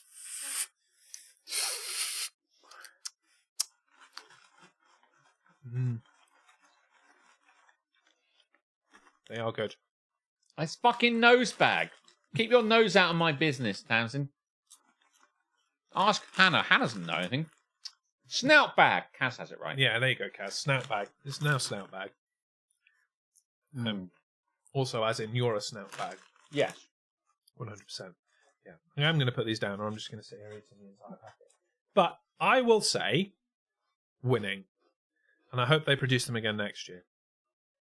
The fact that they were reduced to clear in I've just wherever it reduced the was, contents Poundland or whatever, really fucking quickly. probably weren't that popular. But Just eat them all. Okay. Listen, they're really great. I'm going to save some for the moment. But yeah, I'll save the best to last. I've got to ask the question now. How many of you were expecting me to open this pack of Christmas pudding crisps and instead there to actually just be beans in them? I hadn't thought about that. Because I was tempted. I was like, how do I reseal a packet of crisps? But I did also think that having some Christmas pudding flavoured crisps in the first week of February probably did the job. Yeah. Thank you very much to the anonymous gifter for dishing out the subs. Who got them? H-Sport's got a sub, and Little Cute Girl 86 got a sub. Congratulations to you. There are still planned emotes in the pipeline, but I got dissuaded by... I made a little, puckering arsehole emoji. And funnily enough, Twitch said, no, you can't have that one. And so I got kind of put off the whole submission of emotes. I'm like, if I can't have a puckering arsehole, what the fuck is the point? I'm actually so shocked that beans didn't feature in the crossword. Yeah, me too, actually. Now that I think about it retrospectively, although so many excellent things did go in there. So, I mean, yeah. He scored Alex. The puckering arsehole. Harry Potter and the puckering arsehole. I mean, we've got that one. We've got, the Alex face, and we've got the Jez face, yeah. DGMS 150 review. Surprising lack of beans. Well, Listen, I'll just go and eat some now, shall I? It's only 9:15. There's some over there. You think I won't eat some beans on camera? Definitely. Because I will. Yeah. Only if that was obvious. Yeah. I don't think I needed to finish that sentence. Yeah. He won't reach for my glass if it's full of beans. Oh, no, he would. He actually would, wouldn't he? Yeah. So there you go. That was crosswords. Crosswords and not chill. Mm. Where would you like to go next? Shall we do a bit of a Tifu before another game? Oh, yeah. Tifu, Yeah? Tifu. Because there are some cracking Tifus. So, on to one of our regular segments. Is the segment we like to call Today I Fucked Up. It was at this moment that Nathan knew. He fucked up. That is still broken. And I don't know why. But it's fucked up, so we love it. Today I fucked up, including the sting. So there you go.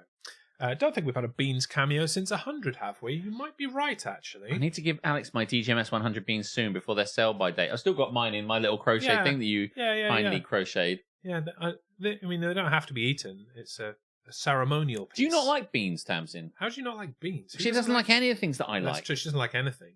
All the foods that I like, she doesn't like, doesn't and vice versa. Doesn't like cheese, doesn't like Pizza, Christmas pudding crisps. KFC, I presume. Pineapples. I'm just thinking of things I like. I don't know why. Seagull Wow, steak. Really got to there's a lot in that handful there. I like nice food for nice people. I like nice food. I'm just going to finish these. What's your number one food? I fucking love cheese. Okay, fair. We're okay. We're on.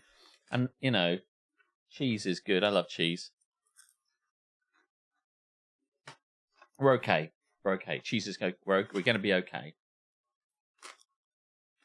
Today I fucked up. Do you want me to read the Today I fucked up? No, because then I'll be like over the top while Let's you're... wait. Let's wait. You can just enjoy me eating crisps. Here you go. Watch.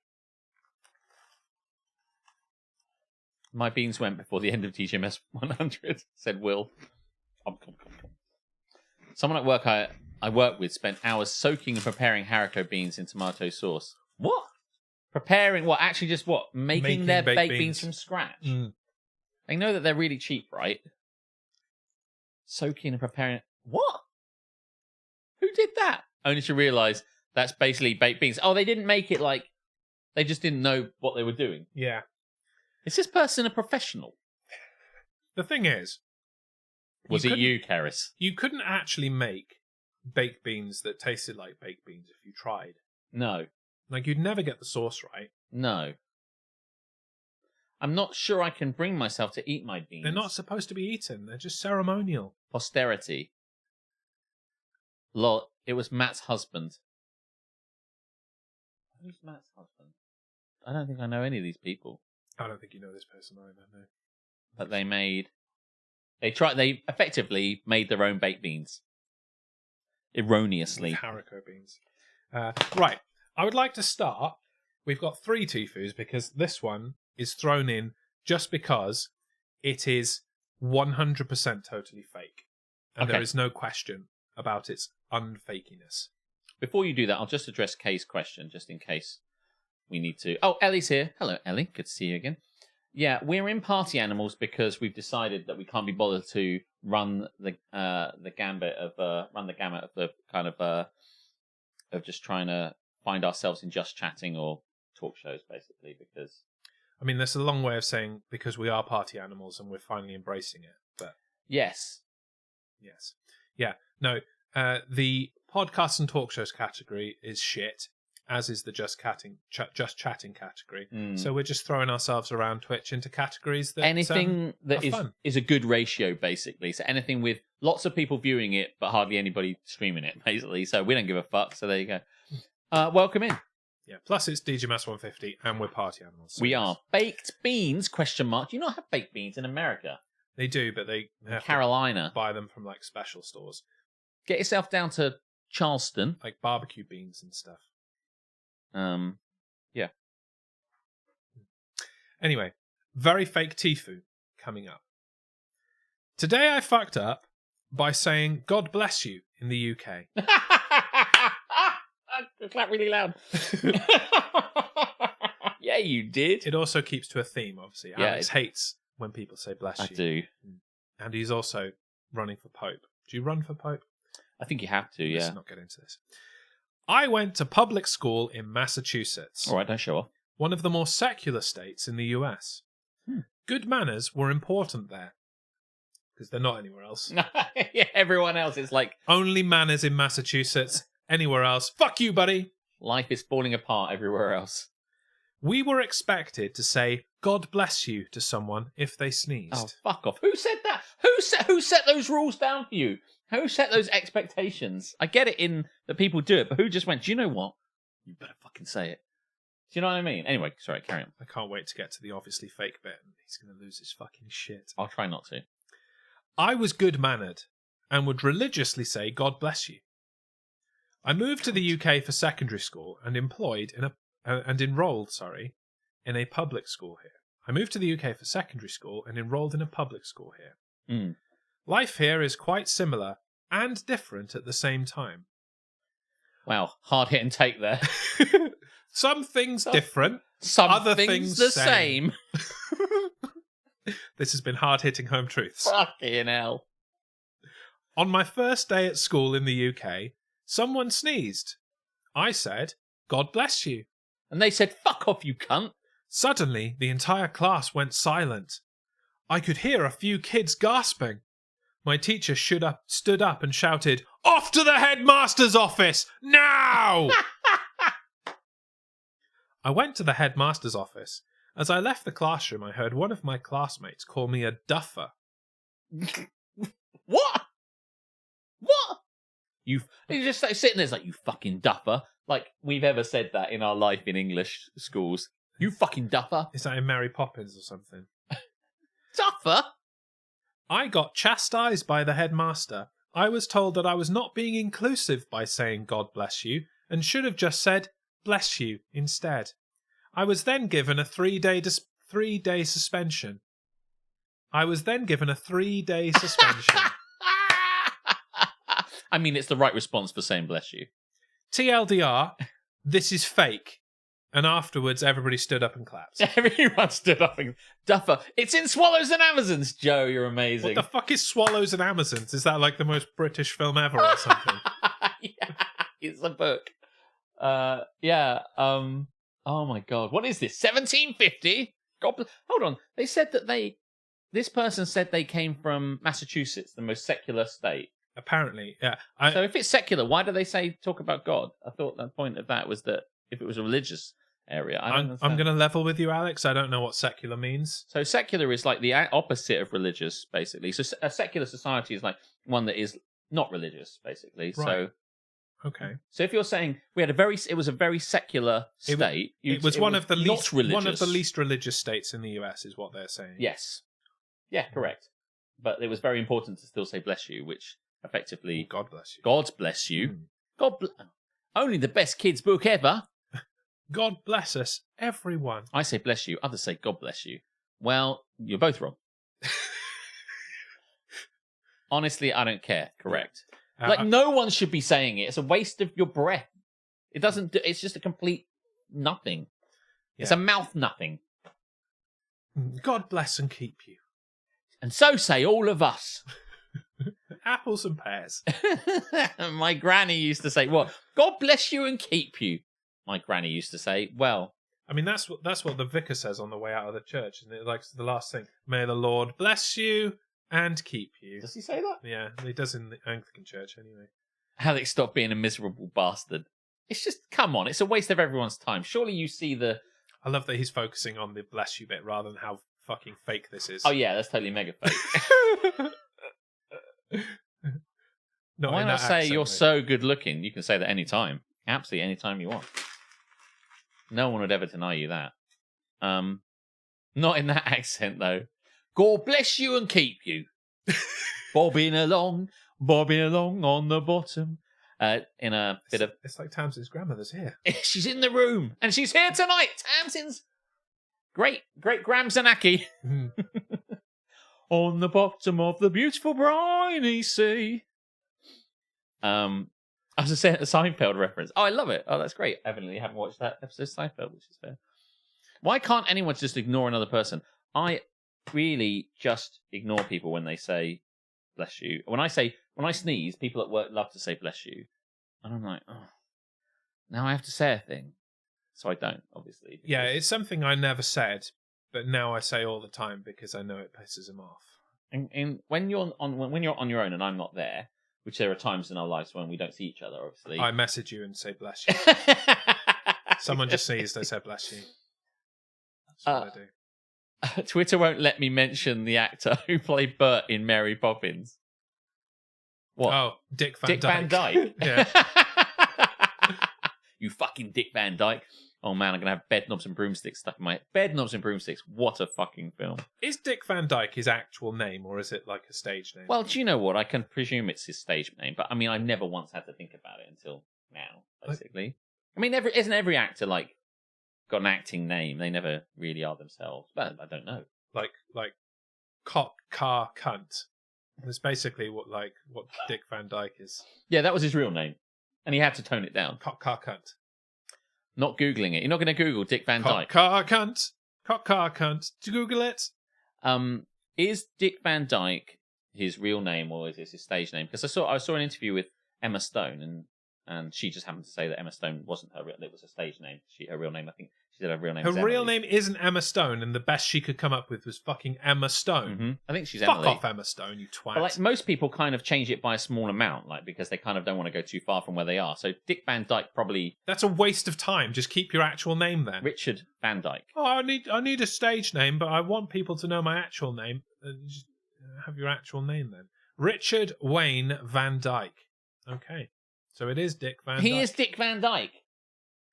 I mean, it beggars the question. I posted his full name. Why anybody goes by Dick if their name is Richard? How do you get Dick from Richard? Is the other question. No, I never know. Buying dinner is probably the answer.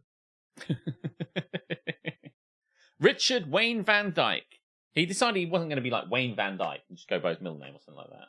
I mean, Wayne Van Dyke sounds much better. He'd probably have to do action movies, though, if he was Wayne Van Dyke. Everyone's hitting the same joke. I love it.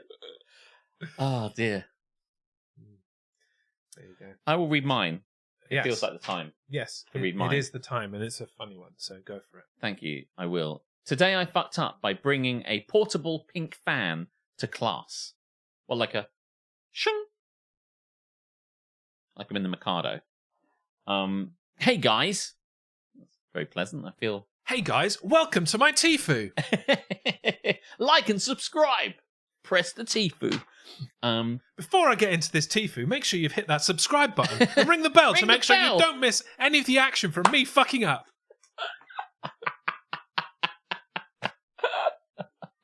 You know the drill.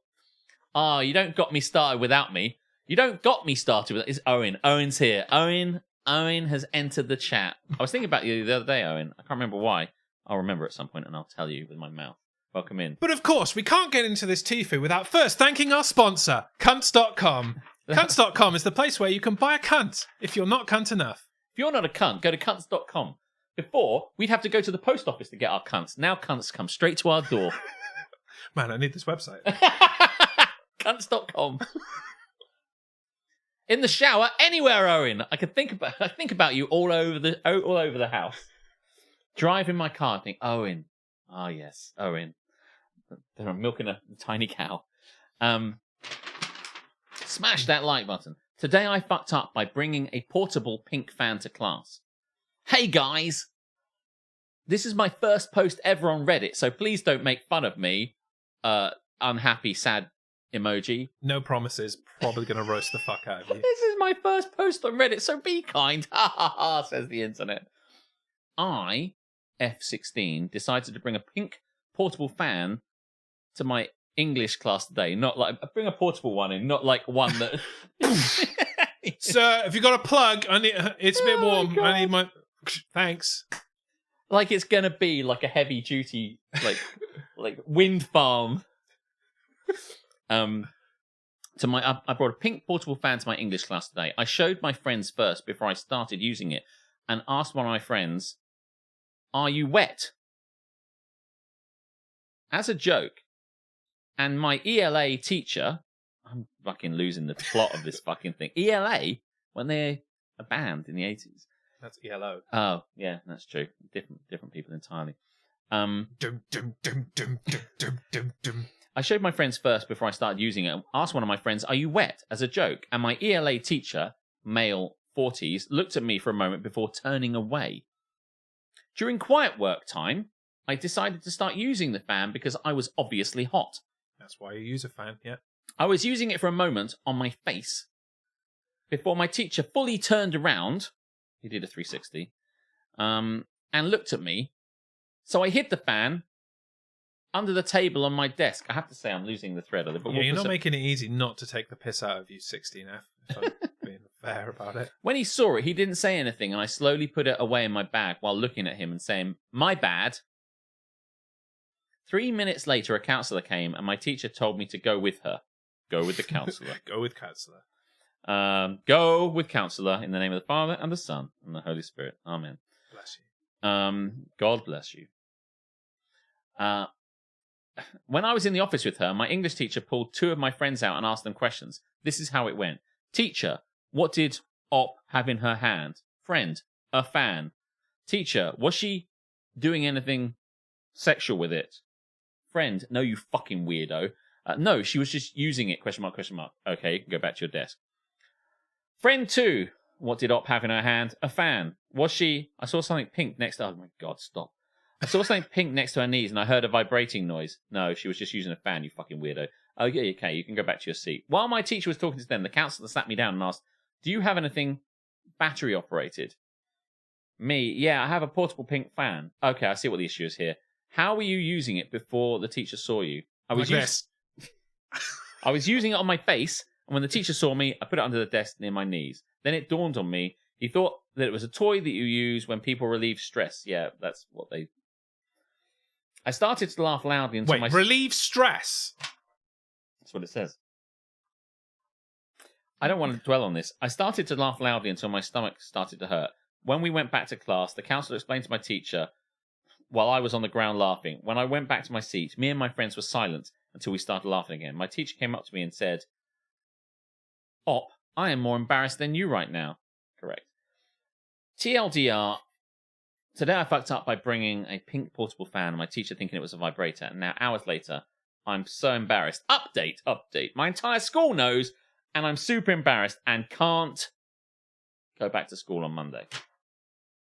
Because she's actually discovered an actual vibrator and is busy now. And then everyone clap. I think this one is true. Because it is terribly fucking written. Yeah. I just think that... If it was fake, it would be better written, and there'd be more adjectives. Yeah, that's true. I just think that what teacher is like, they know what a fan looks like, right? What world are we living in where they're like, the little fans you get that... But those little fans, they do make a buzzy vibratory type. They do. You just go bzzz. So if you are hiding it under the desk and just going bzzz, then yeah, I guess you might leap to that. But also, you've got to ask yourself the question as a teacher: why would any fucking kid bring a vibrator into class? Yeah, it just it's not a vibrator because no one would fucking do that in a million years. Yeah, that's how you know. It's like, is this kid looking to get arrested? Probably not. So probably not a vibrator. Maybe just, I don't know. There's a difficulty between male teacher and female student where you can't just take the child out into the hallway and say, what the fuck do you think? Like, at least you see someone buzzing something. They said, "What's that you got there?" And they go, "Oh, this," and you go, "Oh, okay." Yeah, they're either going to say fan or they're going to say vibrator. At which point you've got your answer, haven't you? Yeah. What's that buzzing? What have you got there that's buzzing? Can you hand that over a moment? It's my rabbit. And then you know, right? Rather than going like, quick to the rabbit. Press the counselor button. Quick to the counsellor's office. At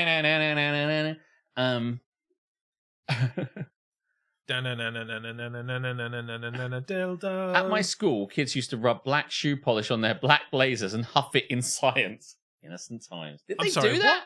That's what Owen said. At my school, kids used to rub black shoe polish on their sleeve or something. They were like, and huff it. Why? Wouldn't they get black on their nose? Yeah, and you can definitely tell it's a different time because blackface is very much frowned upon now. I'm not a fan of this. God bless you. God bless you. Friend did ask if they were wet at the beginning. Yeah, that is a strange part of the story that seems to be a non sequitur because, if you're wet, well, I don't understand. Wouldn't you say, "Are you feeling hot? You need the fan to cool down." I don't know why. I don't. Fuck it. Guys used to tell me at school that girls in class. Guys used to tell me at school that girls in class are fingering themselves because they think they can do it without being discovered, and they really want it all the time, and they can't take it. Projecting much? Is that what guys said to you at school? I went to probably every schoolboy's dream, but yeah. Imagine guys used to come up to girls at school and go, "By the way, just so you know, girls love to finger in class. All the girls are fingering. All themselves. girls are fingering in class." Right there in home economics.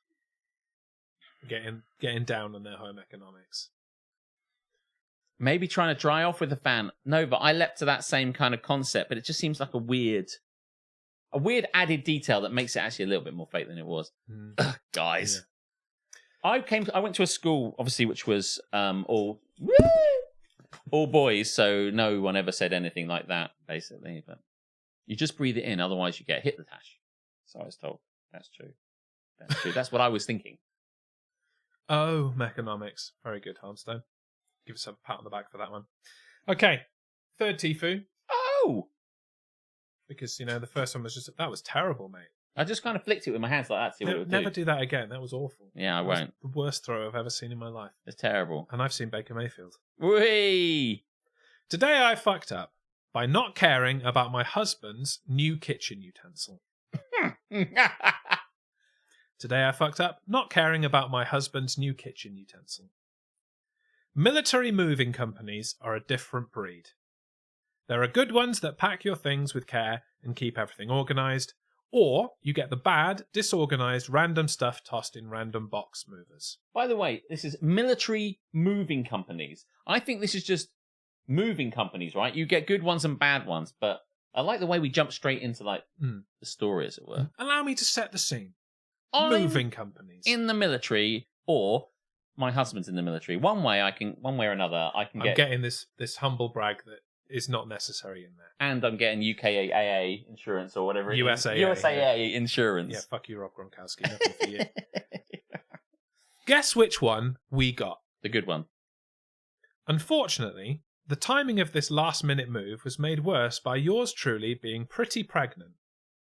There are no degrees of pregnant. You are either pregnant or you're not. Mm-hmm. As such, My husband and I were racing against the ticking time bomb that was my due date. I wouldn't race around it in your condition. No. We were rushing to unpack boxes while simultaneously searching for our baby stuff when we realised just how fucked we really were.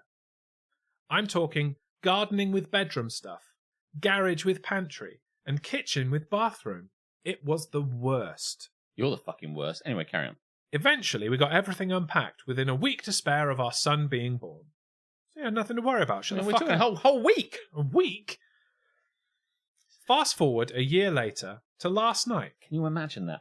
A whole year has passed, everybody. A whole year. If this was a TV show or film, it would say 1 year later. Okay, just get that idea. Could you do me a little like fast forwarding sound just to set the scene? Yeah, kind of like. That was like a horse, really. That was good. That's And a horse fast forwarding something.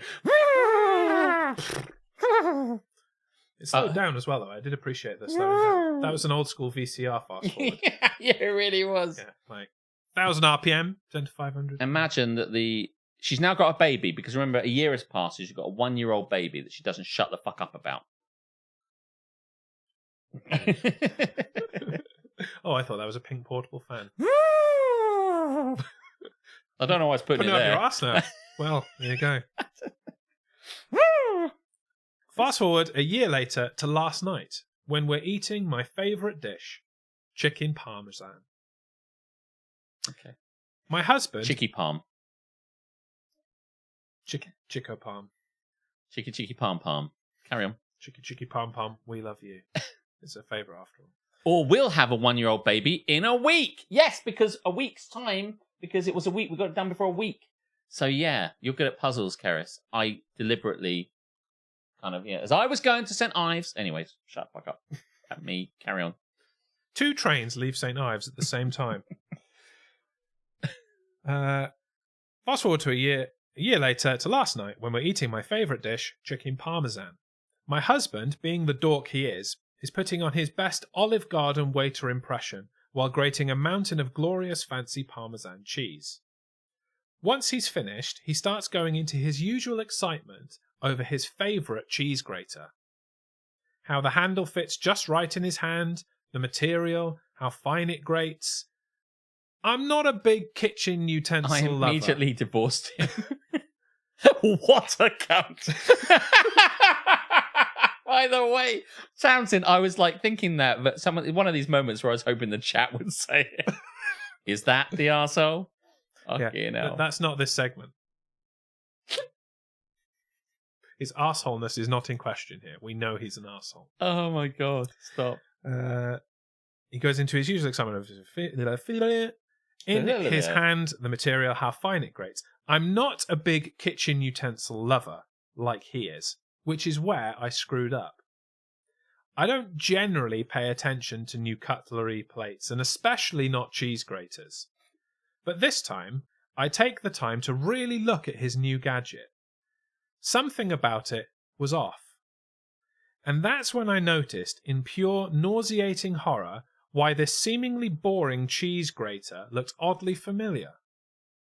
Remember when I mentioned the mix-up of our kitchen, of our household items? Remember? I do. You seeded that bit in earlier in the story. Yeah. We're all interested. You're a good story writer. Yeah, good. Remember when I mentioned the mix-up of our household items? I do.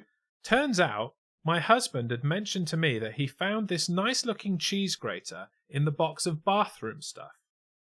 I chalked it up to being another mover mess-up, told him to just put it in the kitchen, and we continued on with our lives. Turns out, his new cheese grater was my fucking foot file. No! That's right. We'd been eating countless pounds of finely grated cheese that had been grated using a nasty bathroom tool. Obviously, upon this discovery, I waited until my husband was asleep to destroy the evidence by putting the cheese grating foot file into a plastic bag, then tossed it in the bin for garbage day later. Wouldn't he notice that his amazing utensil is gone? Probably will, yeah. After today, I hope to one day get my love of finely grated cheese back, but it'll take a while. Long story short, Too late. listen to your spouse. It might save your sanity. I think this is not true. I think it is true. I just think there's no way you would make this mistake. But plus, this thing that's finding is a thing which probably has a little foot rubby thing on it.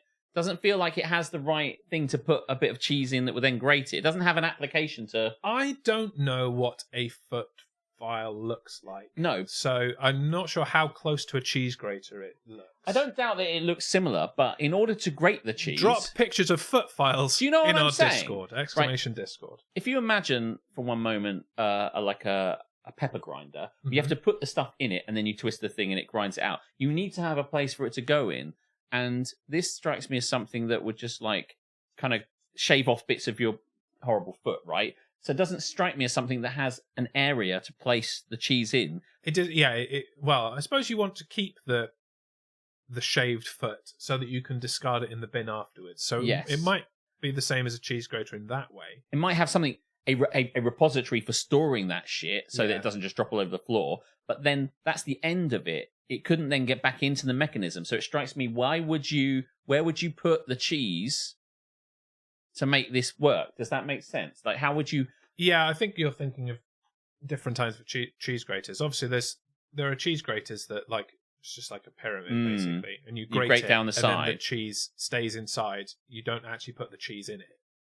You just grate the cheese on the outside. So maybe it looked a bit like that, and you go like that with it. Yeah. Yeah. You just rub so maybe, the bit that you would rub your foot on, he has opted to rub the cheese on. Okay. Also, I mean, after the first, couple pounds of cheese, it's probably been sanitized by the cheese, right? So who gives a fuck? It's only discussed in the first few times, and then it is actually a cheese grater. Like one in a restaurant. I've never seen one in a restaurant, but obviously, if you go to Olive Garden, maybe it's a bit more obvious. Because the ones that I go, they just give you, have Parmesan in a little dish and they spoon it out. Yeah. I can't imagine it. Okay, fair enough. I'm too busy snorting the Parmesan most of the time to notice where it came from, to be honest. If it was in a box of bathroom things, wouldn't it be with a bunch of toothbrushes and razors and shit? Yeah. This is like when they get the endoscopy and colonoscopy cameras mixed up. Don't they both go in the same end? Like an end... In your end, yeah. In your end. Goes in your end. Yeah. Either in your end or in your colon. They're both in the same place. In the same end. Yeah. Just where I put the fan. Well, okay. Maybe it's I don't know, maybe it's just a clever fake.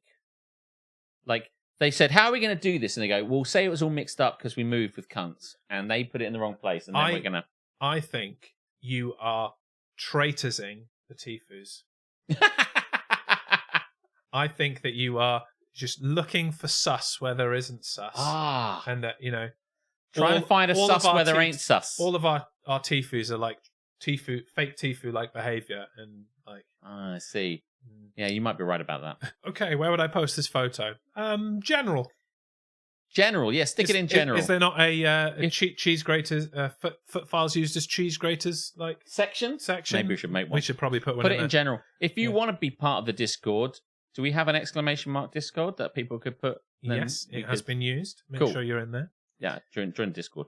I'm 100% faithful. 100% faithful. Someone...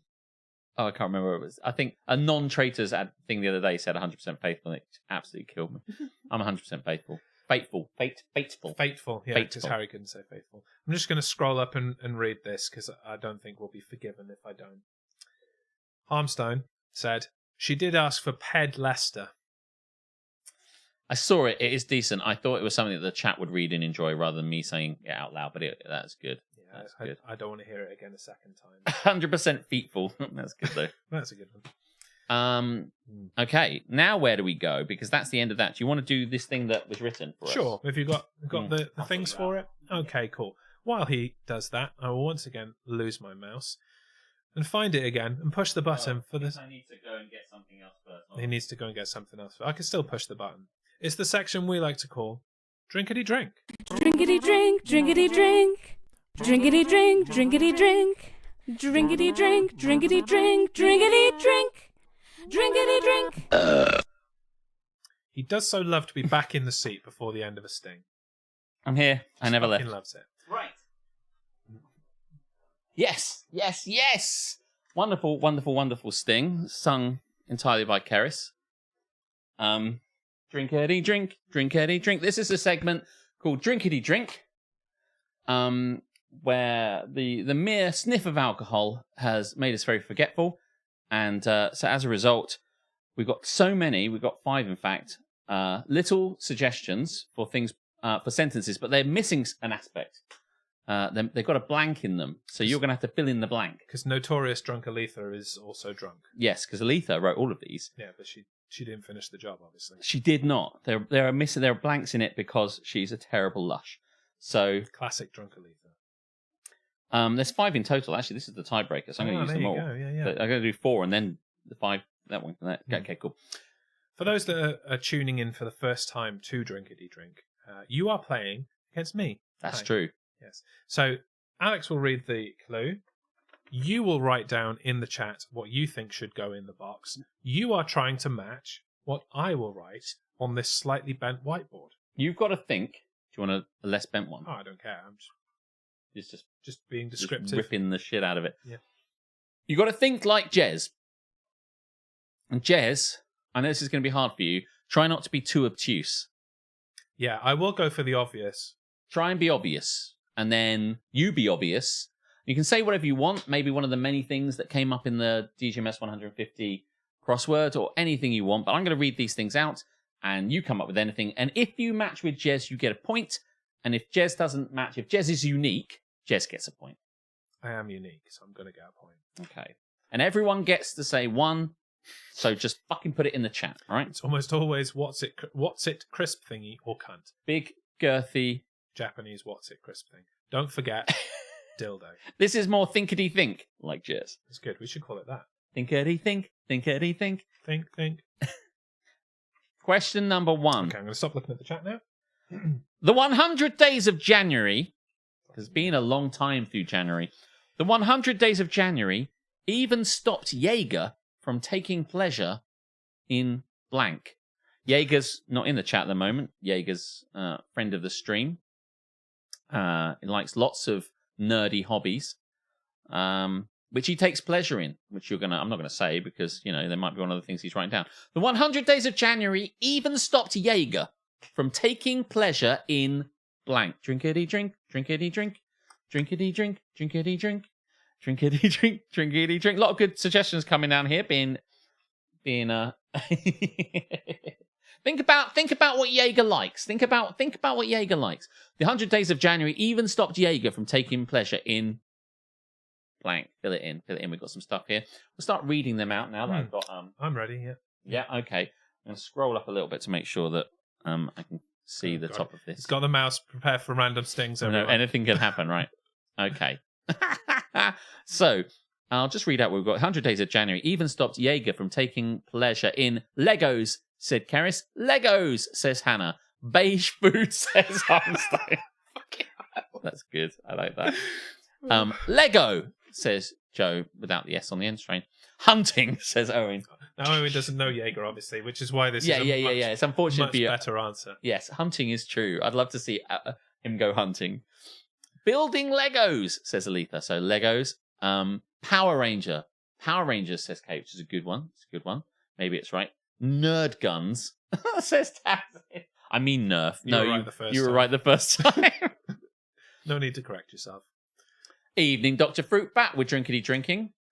Mr. Tickle, says Joe. That's nice. That's a good one. That's a really good one. Callback. Nerf War, says Nova. That is a good one. Hello, Vanessa. Welcome in. As well. Hello. We're just doing drinkity drinks. If anybody like Dr. Fruitbat or Vanessa wants to put anything in, I'll read this out again. The 100 days of January even stopped Jaeger from taking pleasure in blank. Something Jaeger does. A lot of you probably don't know who Jaeger is, but he does lots of very nerdy hobbies. That's not a pejorative statement. I'm just saying he does. It's a statement of fact. They are nerdy hobbies, much like my own nerdy hobbies, but not quite the same. No. I don't think... Between you probably cover the range of all the nerdy hobbies, that's true. To be fair. But so if you've got anything, stick it in. A lot of stuff written down here, but I'm going to go to... Joe wins in my book. Me! Are you also saying that you do nerdy hobbies as well, Ellie? Right, let's get this one done. So, the 100 days of January even stopped Jaeger from taking pleasure in, Jez? Legos. Legos. No point if you didn't put the S on the end. You've got to say it properly. It's Legos. Legos. There's more than one of them. Oh, the 100 Days of January even stopped Jaeger from taking pleasure in me. In you. That's interesting. Giggity. Does Jaeger take pleasure in you? We all take pleasure in you, Ellie, obviously. Of course we do. But does Jaeger specifically You're a fucking delight, as we all know. take pleasure in you? So everyone that said Legos gets a point. But anyone people that said Lego who said Lego don't gets get a fuck all. point. Yeah. So I'm a cruel mistress, but that's I true. am still a mistress. Yes, so keep your own score, because I don't give a fuck. I feel like mine was worth a pity point. What was his one? Beige foods.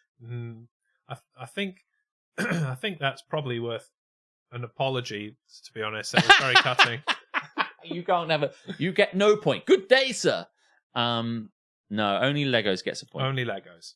I think you were very generous with your answer there. That was Yeah, that was as an obvious as it one. was going to get. Yeah. I told you, be obvious, But also hilarious. but also hilarious. So otherwise, we'll get all the same answer. So maybe let's these.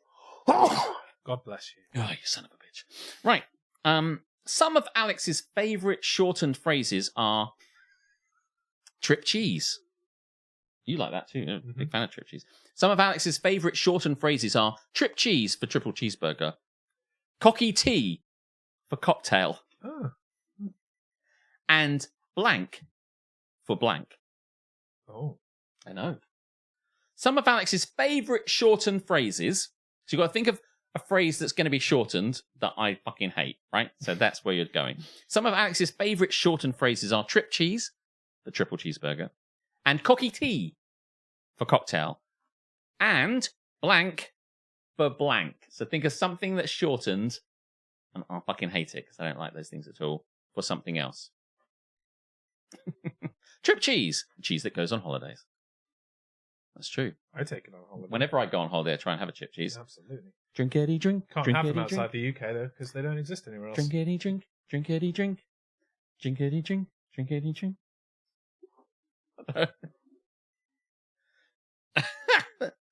Some of Alex's favourite shortened phrases are trip cheese for triple cheeseburger, cocky tea for cocktail, and whatever you want to come up with. I will say, one of you at least has a point. Ooh. I'm not doing very well today. I haven't got any points yet. Threshold equals Star Trek Voyager. Threshold Star Trek Voyager is the worst series in the Star Trek franchise.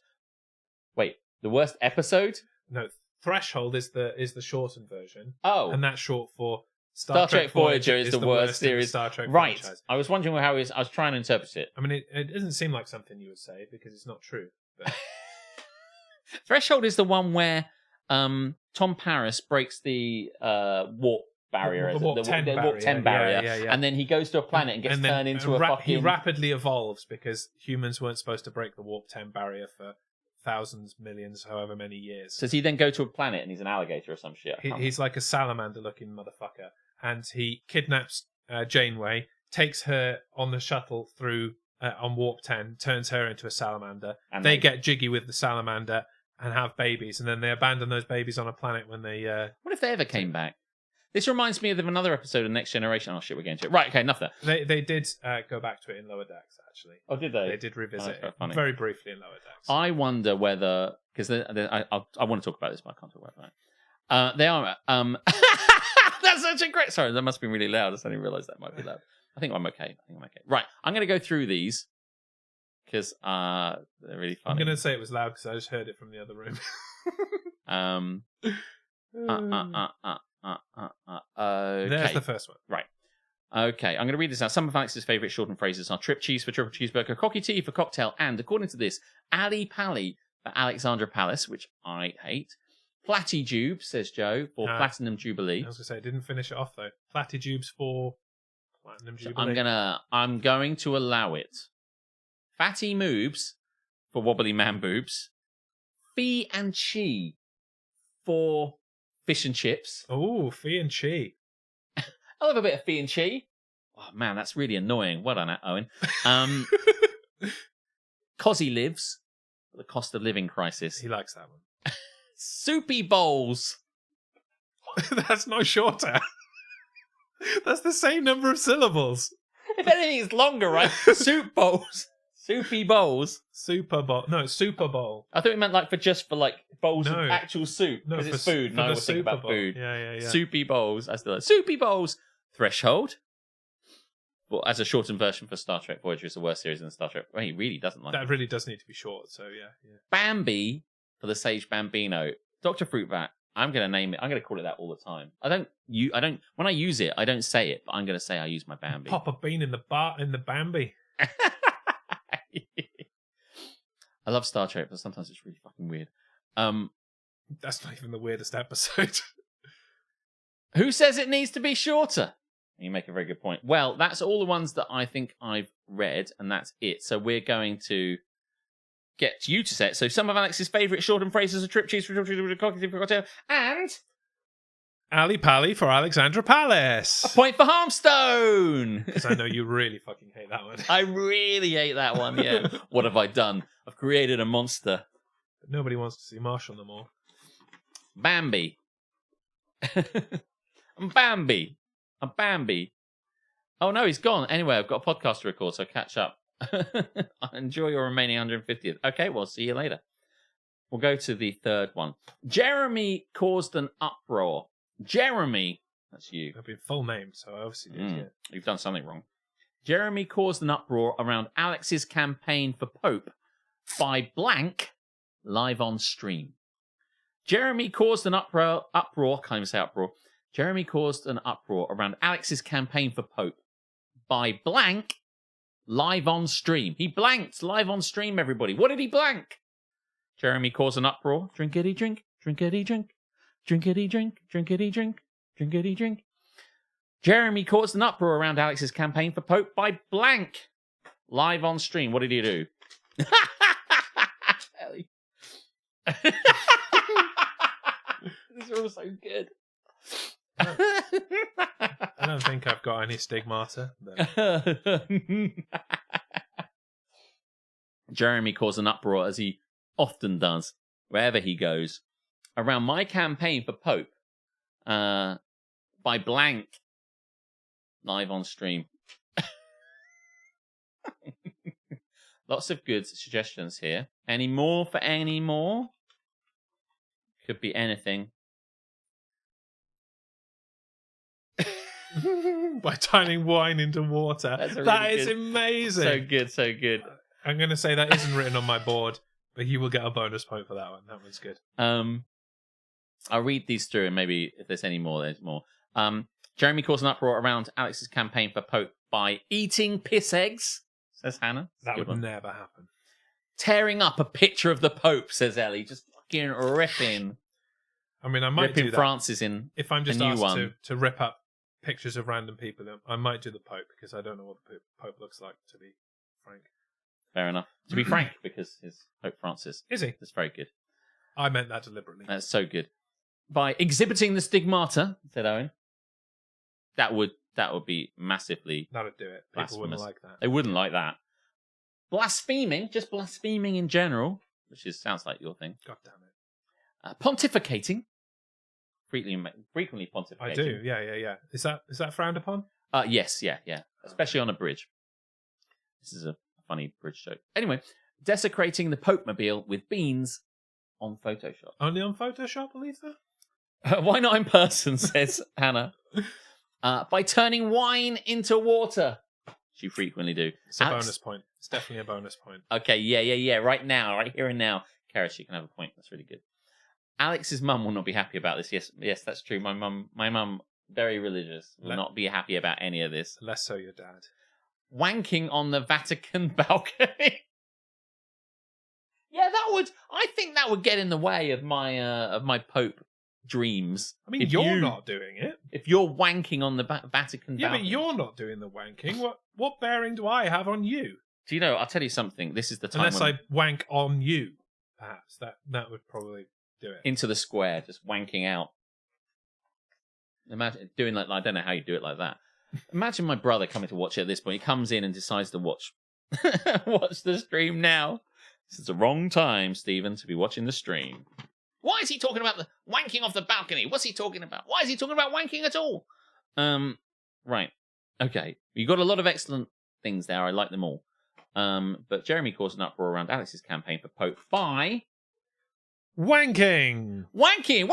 It was wanking. So you can decide whether that gives Tamsin a point or not. I think it does give Tamsin a point. I think that's I really... thought you might say that, because by giving Tamsin the point, it means I don't get a point. Pontificating is genius. You know, the pontiff. Yes. That is genius. Fortunately, you didn't get a pont. I laughed. What's that? Getting his knees out. Getting his knees out. Unfortunately, didn't get you a point. Renaming it Alex Borton Palace. I would love to name it that. You have to shorten it though. All right, number 4. I can't remember what the points are. What points everybody on? Tamsin's got a point. Yeah, loads of people have got points, and I don't have any. The Legos That's the points. first time ever that hasn't happened. You're a very giving person. Yeah, Carrie's got a Legos point. Somebody else got a Legos point. It's like did Harmstone didn't get a Legos points. He's got 1 point. He got the Ali Pali point. Yes, he's got 1 point. Plus and now Tamsin's got a point. So it depends whether Carrie should have 2 now. Yeah. Legos and the bonus point. So all to play for. Harmstone's house party was going well. I'll be the judge of that. Harmstone's house party was going well until Will found blank in the punch. Harmstone's dignity. Harmstone's house party was going well. You'd never find that. Ladling down. What the fuck is it? Harmstone's house party was going well until Will found blank in the punch. What did Will find in the punch? Drinkity drink, drinkity drink. Drinkity drink, drinkity drink. Harmstone's house party was going well until Will found blank in the punch. It could be anything.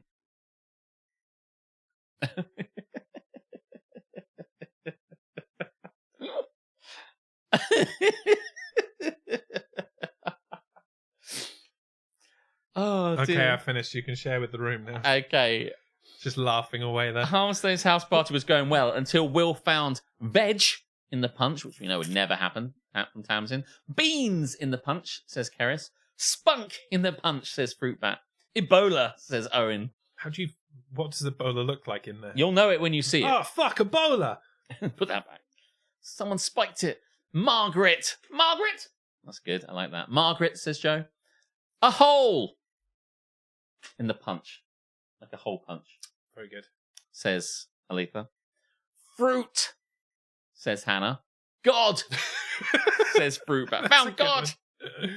Oh, bless you, my son.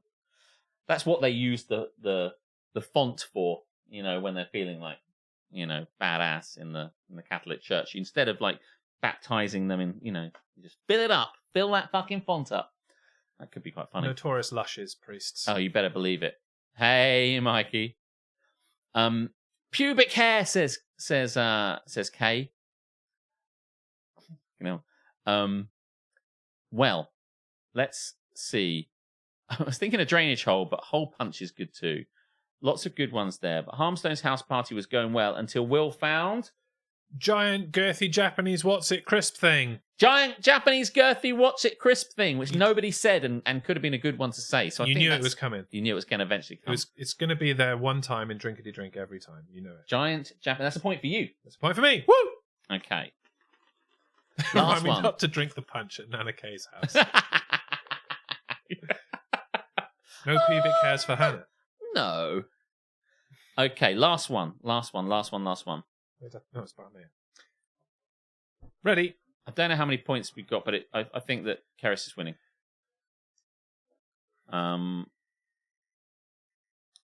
Tamsin's crochet supplies had branched out significantly, now including colours such as pink honey, mint chocolate, and blank. Tamsin's crochet supplies had branched out significantly, now including colours such as pink honey, mint chocolate, and blank. It's going to be a creatively named colour. I will give a clue because this is quite broad. Okay. It is something that was included in the crossword earlier. Okay. Because that's quite broad otherwise. Yes. Tamsin's crochet supplies had Help branched you a out bit. significantly, now including colours such as pink honey, mint chocolate, and blank. Some good ones coming in now. Keep them coming. Drinkity drink. Drinkity drink. Drinkity drink.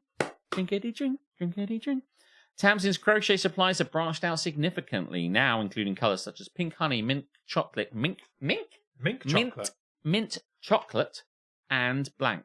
I wasn't here for the crossword, so pasty beige. That is pasty beige, and all your pasties are beige, which it might be actually, given that we're talking about that. Can't wait to read that one. It's a good one.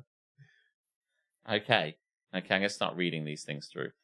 Now including colours such as piss egg yellow. It's a good one. There's a good one. Baked bean orange. It's another good one. Donkey ball dragging grey. Bean orange. Felt green. Pasty beige, I'm going to say, because it's like a Cornish pasty. Undelivered shed stuff. Invisible. That's a bonus point. It's not what's on here, but that is a bonus point. Yeah, have a bonus point, Joe. Pickle Lane Toy Car Blue. I love it. Oh, leaning into the Tory colours. Toy Car Blue. Toy Car Blue. That is good. Any more for any more? Any more for any more before we reveal the last one? Is this helping? Does it help you think? Random noises. Okay, I'm going to read it to you then. Tamsin's crochet supplies have branched out significantly, now including colours such as pink honey, mint chocolate, and... Mucking brown. Mucking brown. Mucking brown. Not Postman Pat Red, unfortunately, Textured Vanessa. like shit. Postman Pat Red.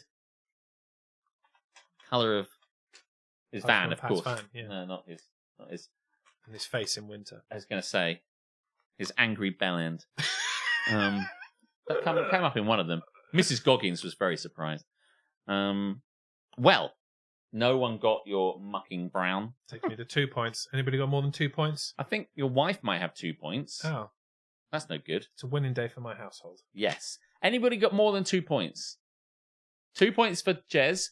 2 points for Keris, I think, because you gave her a point. Oh, Joe might have 2 points as well, because I think... No, Joe didn't get Lego, did she? She put Lego, She not put Legos. Yeah. I'm on 2. Keris is on 2. Poor Jess.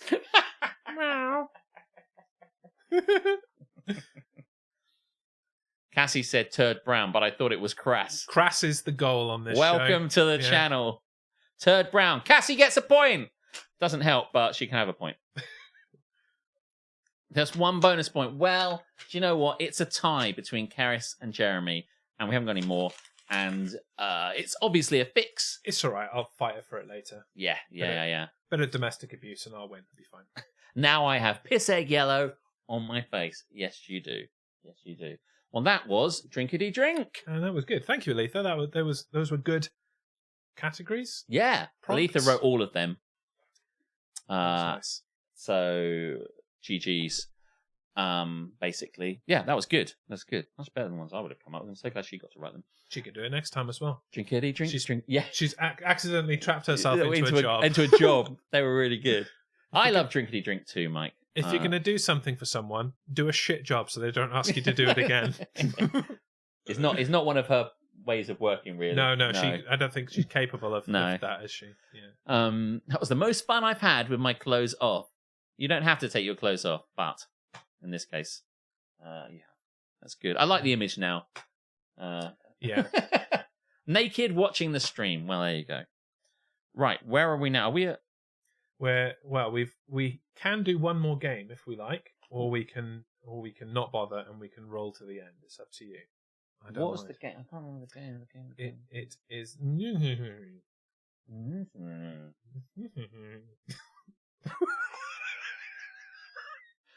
Oh yeah. Yeah. No, do you know? I think we can do without it. Yeah. Yeah. I I think mean, we can always do it next week or another week. Yeah. or something. Yeah. I think we are fine. Now, in that case, are we trusting you to press the right button, or are we being sensible and giving me the mouse back? I'll give you the mouse back. I thought that might be what happens. Yeah. In that case, we've had our fun and games. Aletha's written a tiebreaker, but I'm happy, Aletha, to let them just I'll share the victory. That is a good one, though. I'll kick her face in later. It's fine. Hold on that one, because I think maybe we can Got a bit dark. use it. We've got a bit. I'll kick her face in later. Okay, then on this, the 150th episode of this wonderful show, thank you so much for joining us. We're coming into our final segment. So eyes down looking for a full arsehole in Am I the Arsehole? One down. Am I the asshole? No, it's the children who are wrong. We've scoured the length and breadth of the internet, well, Jeremy has, to find some worthy Am I the Arseholes, which we'll read out, and you be the judge whether they're the arsehole or not, basically. Oh, man. Or just take the piss. Your shit throw was contagious. It's outrageous. Did you try to flick it as well? I just tried to, I don't even know what kind of throw I did. I just kind of went like that. Yes! It was bad. At first, when Vanessa said, yes, I just imagined a fucking Hulk Hogan ripping t-shirt thing. Just, yes!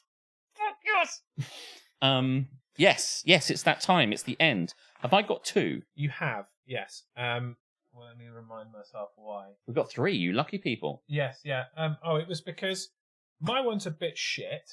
Okay. I'll try and make it funny. That one's a bit brief, and that one is good. So, do you want me to do my one, your one, my one?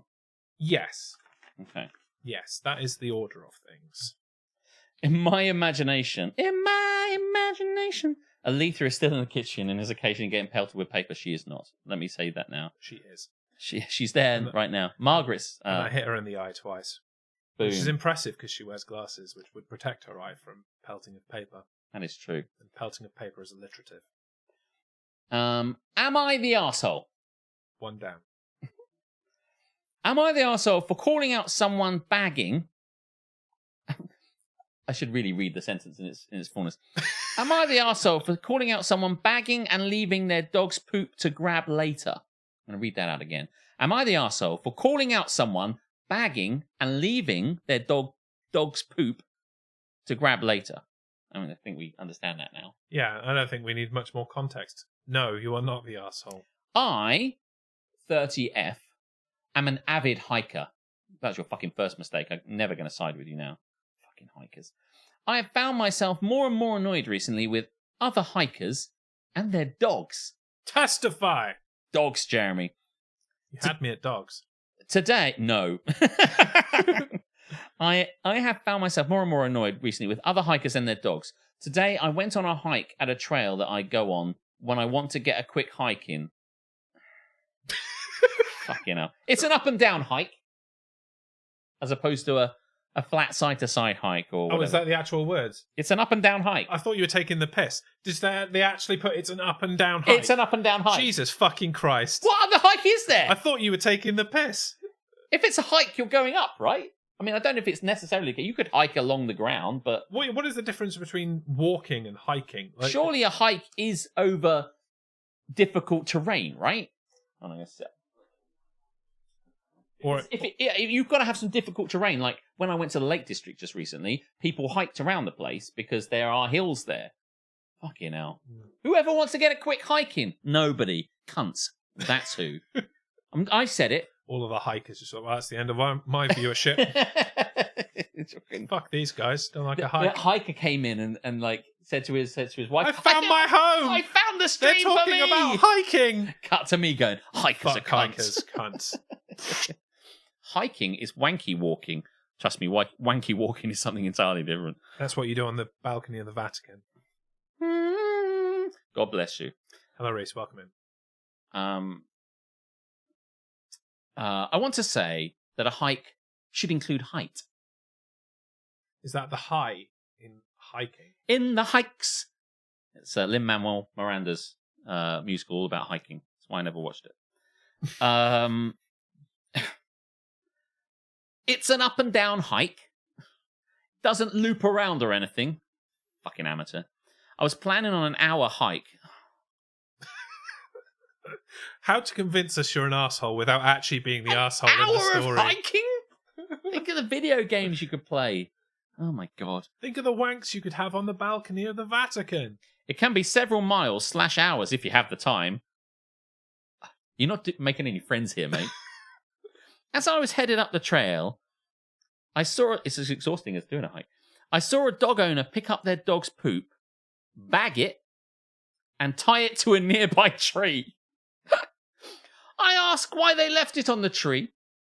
The owner says, so she'll see it and grab it on the way back. She's not going to take her shit all the way with her up and down. She can leave it there. I pass her and say, that's just temporary littering. That's quite funny. And ruining the hike for others. She says she doesn't want to carry the poop. She assures me she'll grab it.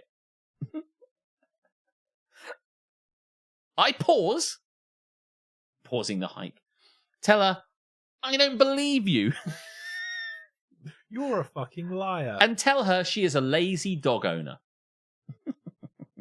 She tells me to mind my own business. Yes, you should say mind your own business. I love telling people to mind their own business. I tell her she is making her dog's business everyone else's. A bit of a clever little wordplay there. She's probably quite proud of herself saying that. I expect so. The smug came through the page right at me. After a bit more arguing that I don't remember, I continue my hike. The woman threw the shit at the back of my head. Am I the arsehole? I got a bit fed up seeing bags of shit on literally every trail I hike, and I look out a bit for her. And I took it out a bit on her. It was gone on my way back. And I didn't see the lady either. Am I the arsehole, though? So what's effectively happening is she's seen someone's dog shit. Dog take a shit.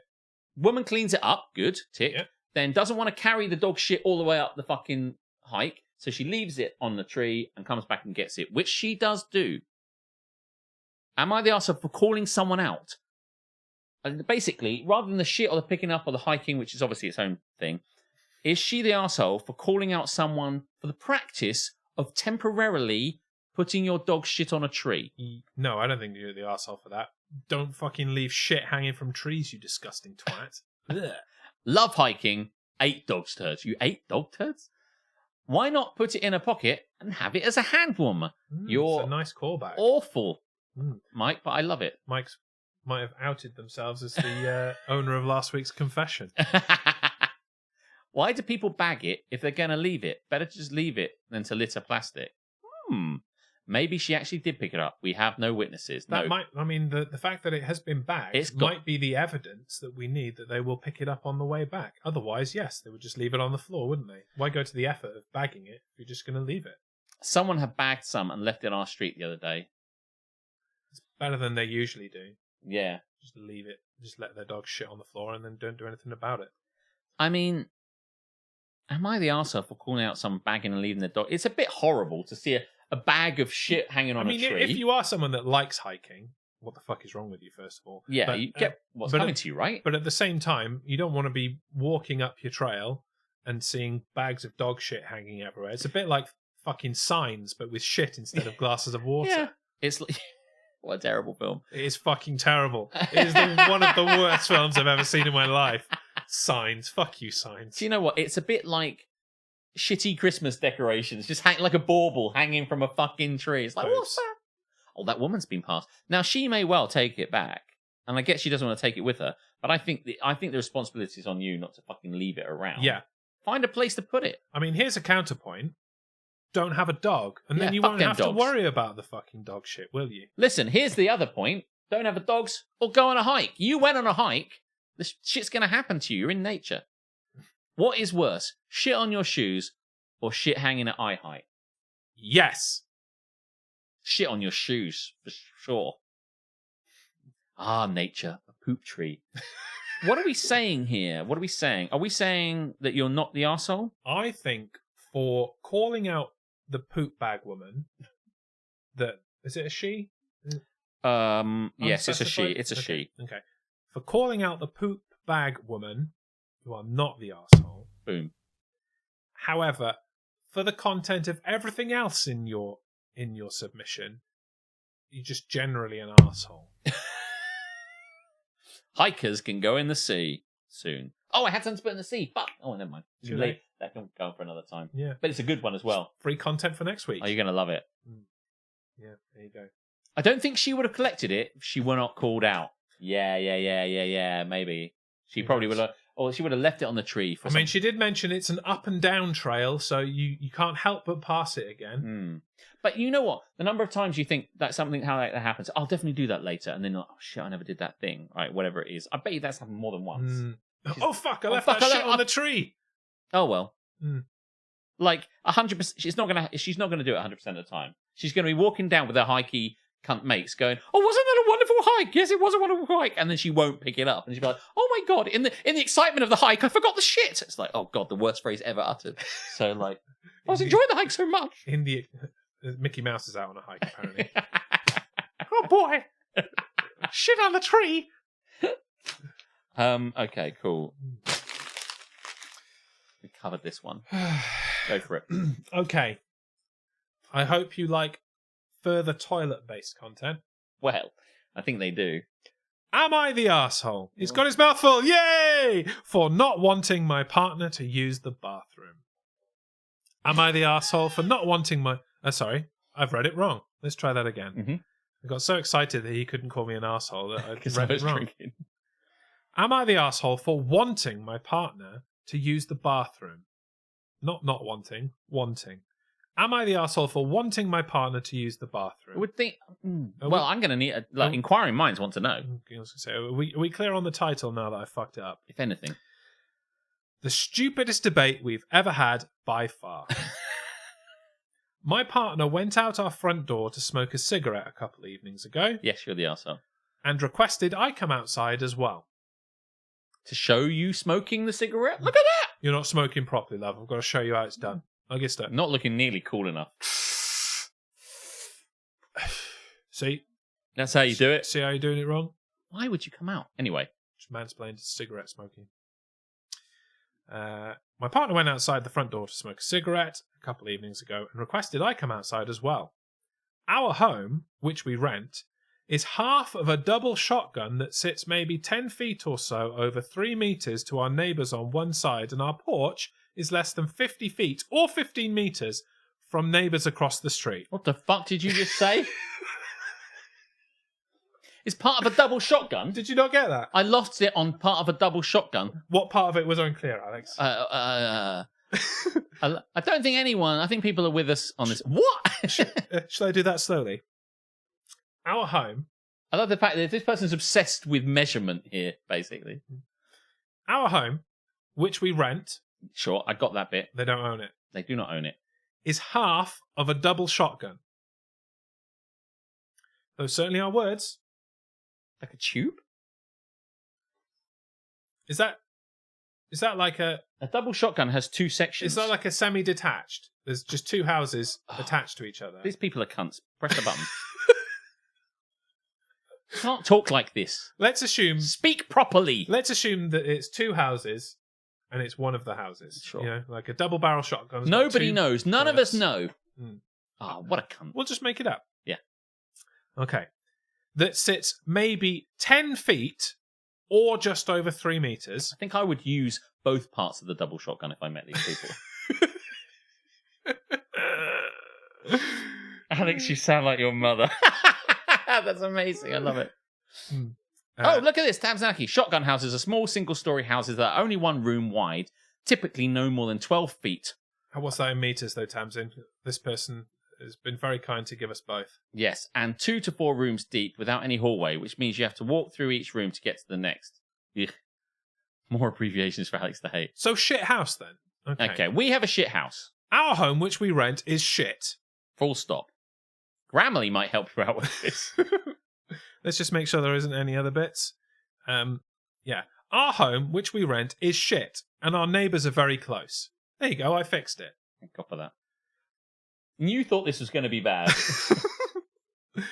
He proceeds, I assume he being her partner, he proceeds to go around the corner of our house and pee right within the gate that is right up to our neighbour's house and right behind our front porch. What? They're outside smoking. He goes and have a piss on the wall. He proceeds to go around the corner of the house and pee right outside within the gate that is right up to our neighbour's house. Sure, they're going to love that. And right behind our front porch. It's within a 6-foot privacy fence, so no visibility to everyone, but it was still quite obvious what he was doing. It was maybe 7 p.m, so dark outside, but not late. Put in the P in 7 p.m. The gate was shut. Private yard. Well, it is a private yard now. This is a murder mystery. It's like the gate was shut. It was 12 feet round. He was round the back of the... It's like, what the fuck? 10 feet or just over 3 meters. Now that's not on. 50 feet or 15 meters. I mean, I'm glad they did the maths. I've got no idea how fucking far 50 feet is. How far would you have to walk to pee inside? Travelling at that distance, that speed. If he started pissing at the gate, how long would it take him to piss within the confines of his property? Of the shotgun property. If he pissed continuously. Answer us that! From beginning. How long was his penis? This is an important part of the calculation. Yeah. Twice the length as half the penis. 10 feet or just over 3 meters. Is he a fox? Yeah, Tamsin wants to get it on with this guy. Is he a fox? I'm looking to date someone. Where does the fox piss? Piss, piss, piss, piss, piss, piss, piss, piss. How long was his penis? His succulent Chinese penis. The gate was shut. Private yard. No one was going to walk in. Private yard? I don't care. Still unnecessary. Super unnecessary. My opinion is that it's kind of gross. It's not even kind of gross. Oh yes, this is because just sorry to break the flow, but Tamsin, someone needs to. Tamsin has posted some videos on social media. Foxes are coming into her garden and pissing in the water that she leaves out for the hedgehog. That's so funny. And she has caught them in the act twice at least. Do you know what? I really want to go around there and piss in there. And just there's going to be some footage of me pissing in a bowl. Actually, I'll go around there and I'll piss on the fox. That'll teach them. They won't do it again. Hey, listen, Tamsin, you should do that. Just go out of a night and piss on the fox. They'll know who's boss. A fox also shat on Boo's garden chair. You need to lock down this garden, Tamsin. I don't have any fox problems. The fox shat on Boo's garden chair. It's part of the murder mystery.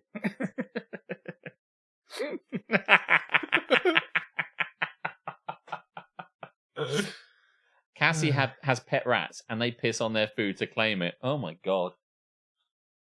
Imagine if you did that at a Christmas dinner. I want that fucking stuffing ball. Who wants the turkey leg? You've got to piss quickly in our household or you're not eating. There's a good reality TV parody in there. But we digress. As often we do. My opinion is that's kind of gross. The bathroom is inside, maybe 15 feet away. Or 3 penis lengths. But pray tell, how many meters? You did not... So I was going to St. Ives. There's no plumbing issues. We aren't having issues with our water bill. It's clean. That's where adults go when they have to pee. I find it embarrassing if anyone were to hear or see that an adult man chose to urinate in the side yard, private or not. Throw the whole man go away. To the bathroom. Listen, this is the end. This is the end. Well, this is where the advice part comes in. He says men just do that. Why go inside if you can pee right there? What a cunt. No one can see anything. I'm just being ridiculous. No, mate. No, mate. Okay, if you're drunk and it's 2 a.m. and you're taking the dogs out and it's a fenced backyard, I have no issues with it. Seems silly when the indoor plumbing exists, but whatever. Sometimes it's nice to not blind yourself on bathroom lights in the middle of the night. But to just make a habit of urinating outside is a bridge too far for me. Yes. It is a bridge too far. I think you need to get rid of him. It's this agony with Alex. Yeah. We live in a major city with close neighbours. And water issues are not uncommon. And while water issues are not uncommon, we don't have any. His argument is, I think he's made his argument. He doesn't have an argument. And he's already lost. His argument is that on Halloween, he saw some drunk girl pee on a tree. And I didn't care then. Like, okay, so some drunk tourist did this without being around a public bathroom. You're not a drunk tourist, and the bathroom is right there on your home. Yeah, that's not an argument, mate. You fucking dork. Fucking hell. Someone I don't know, who I don't care about, did something I was not in control of and I had no opinion about. You're doing something within 15 feet of the toilet, which I obviously do have an opinion on. And our neighbours can see. Fucking hopeless. This guy's a hopeless cunt. He probably hikes. But not far enough to go to the toilet. This is the stupidest, most petty debate. drink. It is most petty. It's the kind of thing Petty would do. He says it's normal. I say it's fucking weird and gross. Hey, maybe we're both right. But Maybe one of you's right. am I the asshole? Nope.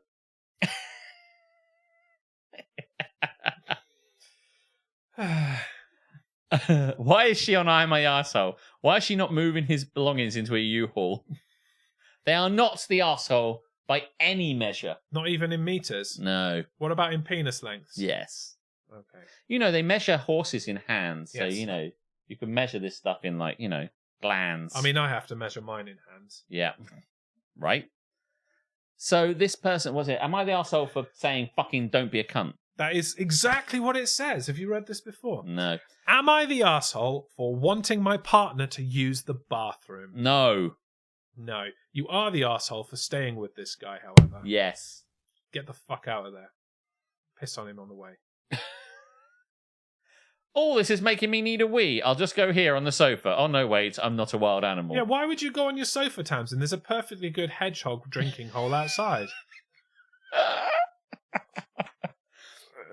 Oh. All right, one more and then we're out. Yeah, I'm just going to peg a Letha in the other eye. Gotcha. Okay. Be a bit prickly, though, yeah. Yeah, Well, that's the hedgehogs true. aren't in it, Reese. Come on, get with the program. He's speaking from experience. He's pissed on a hedgehog at close range before. No, just in this bowl. Oh.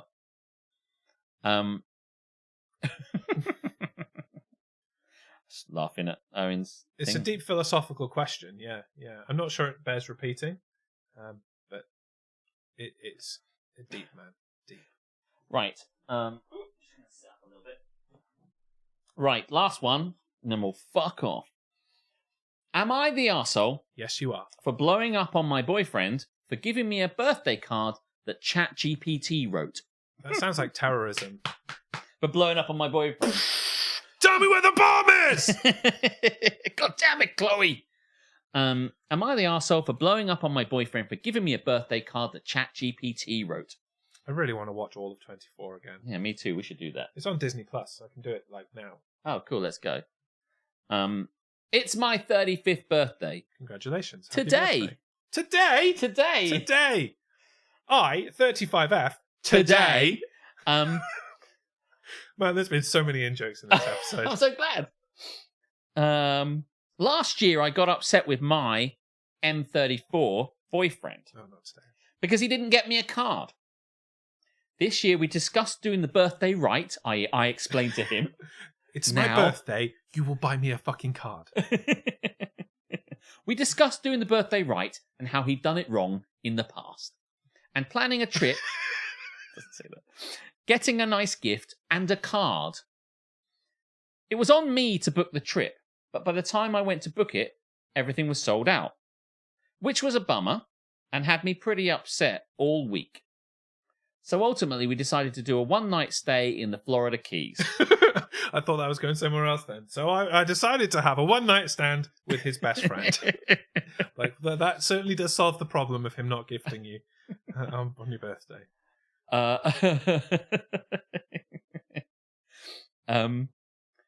The night before we were going, I asked him to All not... through the house.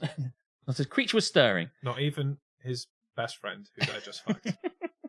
The night before we were going, I asked him to not forget about the card, which I had mentioned before and won't stop banging on about.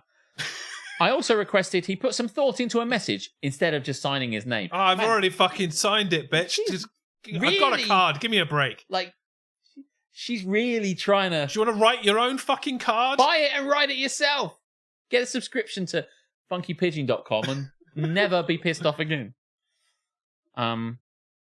That's why she's 35F today, because every day's her birthday. She buys herself a card every day. Gal, what's the point? Just get out.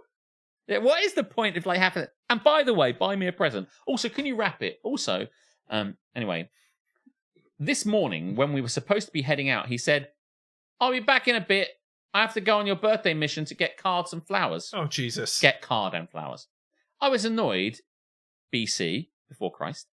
Oh man, because I wanted to be on the road and figured he should have taken care of this sooner. I was going to say, your problem is you wanted to be on the road, not the fact that you were very specific in your instruction to do the basic thing of getting you a card on your birthday, and he had not done it by your birthday. I'm surprised too that he hasn't taken care of it sooner, given you've given him plenty of opportunities and told him. And nagged him repeatedly. Yeah, and he still hadn't done it. I was hysterical crying when he left. And when he got back, he noticed I was upset, which was new for him.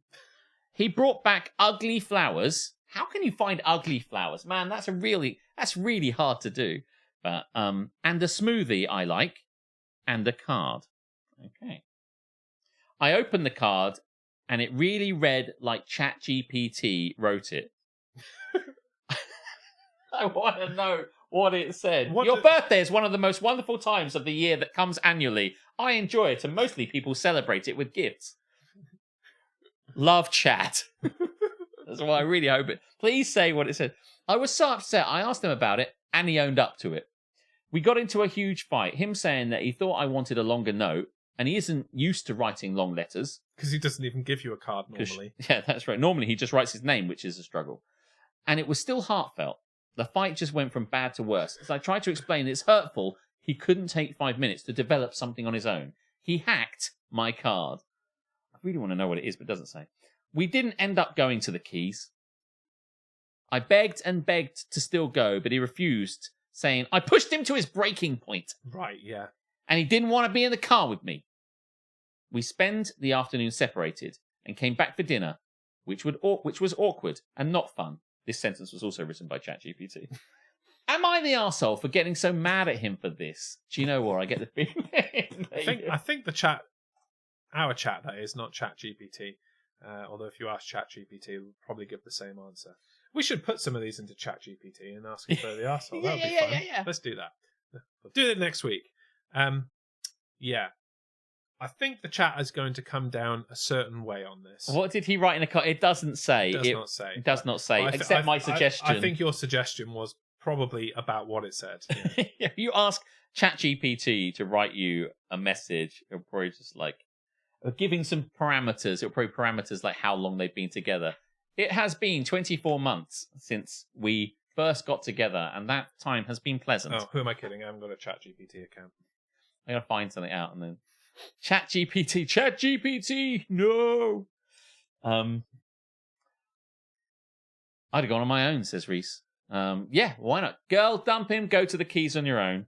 So basically, after he fucked up by not getting stuff, and then still not getting stuff, and then getting ChatGPT to do it, then he was like, do you know what? He doubled down on his arseholery by I not can't handle taking this. her away for her birthday. Yeah. You get nothing. Good day, sir. It's like, yeah. I've already fucked up, but let's fuck up again. What a spanner. Don't get all a spanner these days. Am I the arsehole for getting so mad at him for this? No, you are not the arsehole. Hold on though. Oh, yes. I'm kind of on Goblin T-Power's energy because why are you still there? I think everyone sucks here. I think you're an arsehole as well for being there and still being with this insufferable dude. Oh, it's like this guy is a genius. Not only he doesn't have to go to the Keys. He can just play on his Xbox. That's true. Yeah. Everyone sucks here. Everyone sucks here. It is exhausting. Was it also Joe that said it's exhausting? Ha! Is this it? Yes. Happy birthday to the most amazing person in my life. Your presence brings joy. Your presence brings joy and warmth to my days. And I feel incredibly lucky to celebrate this special day with you. May this year be filled with love, laughter, and unforgettable moments. Cheers to another year of making beautiful memories together. I love you more than words can express. Happy birthday, my dearest girlfriend's name. I read that as if I was Isaac from the Orville. Happy birthday to my most amazing person in my life. Do you know what? That is exactly what it's going to be like, and she will spot that. Yeah, and Karis uses ChatGPT a lot, so you can bet your ass that is directly from the SmackDown hotel. I mean, ChatGPT. Is that what you said? Please write me a heartfelt birthday message, and that's what we get. Well,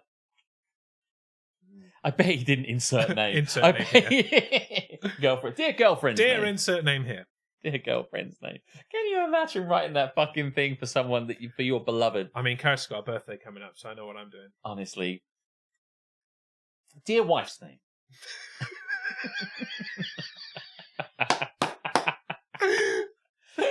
I don't love that so much. It would be good. It would be good. Mm. Oh, dear. Well, Listen. that brings to close our 150th episode of Don't Get Me Started. Yes, a bumper episode that's gone to 11:15. Yeah. I mean, they all used to be this long, Alex. They did. This is not new for Don't Get Me Started. Yes, we So- measured it in my penis length. Yes. So it wasn't very long, really. No. Yeah, only lasted a few seconds. Correct. Much like his stamina. Indeed. Anyway, that means that next week, if indeed we do it next week and not the following week or in 3 weeks, will be 151. Yes, And that's maths. that is true. Yeah. So, thank you very much for being here. We'll see you next week. I don't know what to say. Except go fuck yourself, I suppose. Classic. Fuck,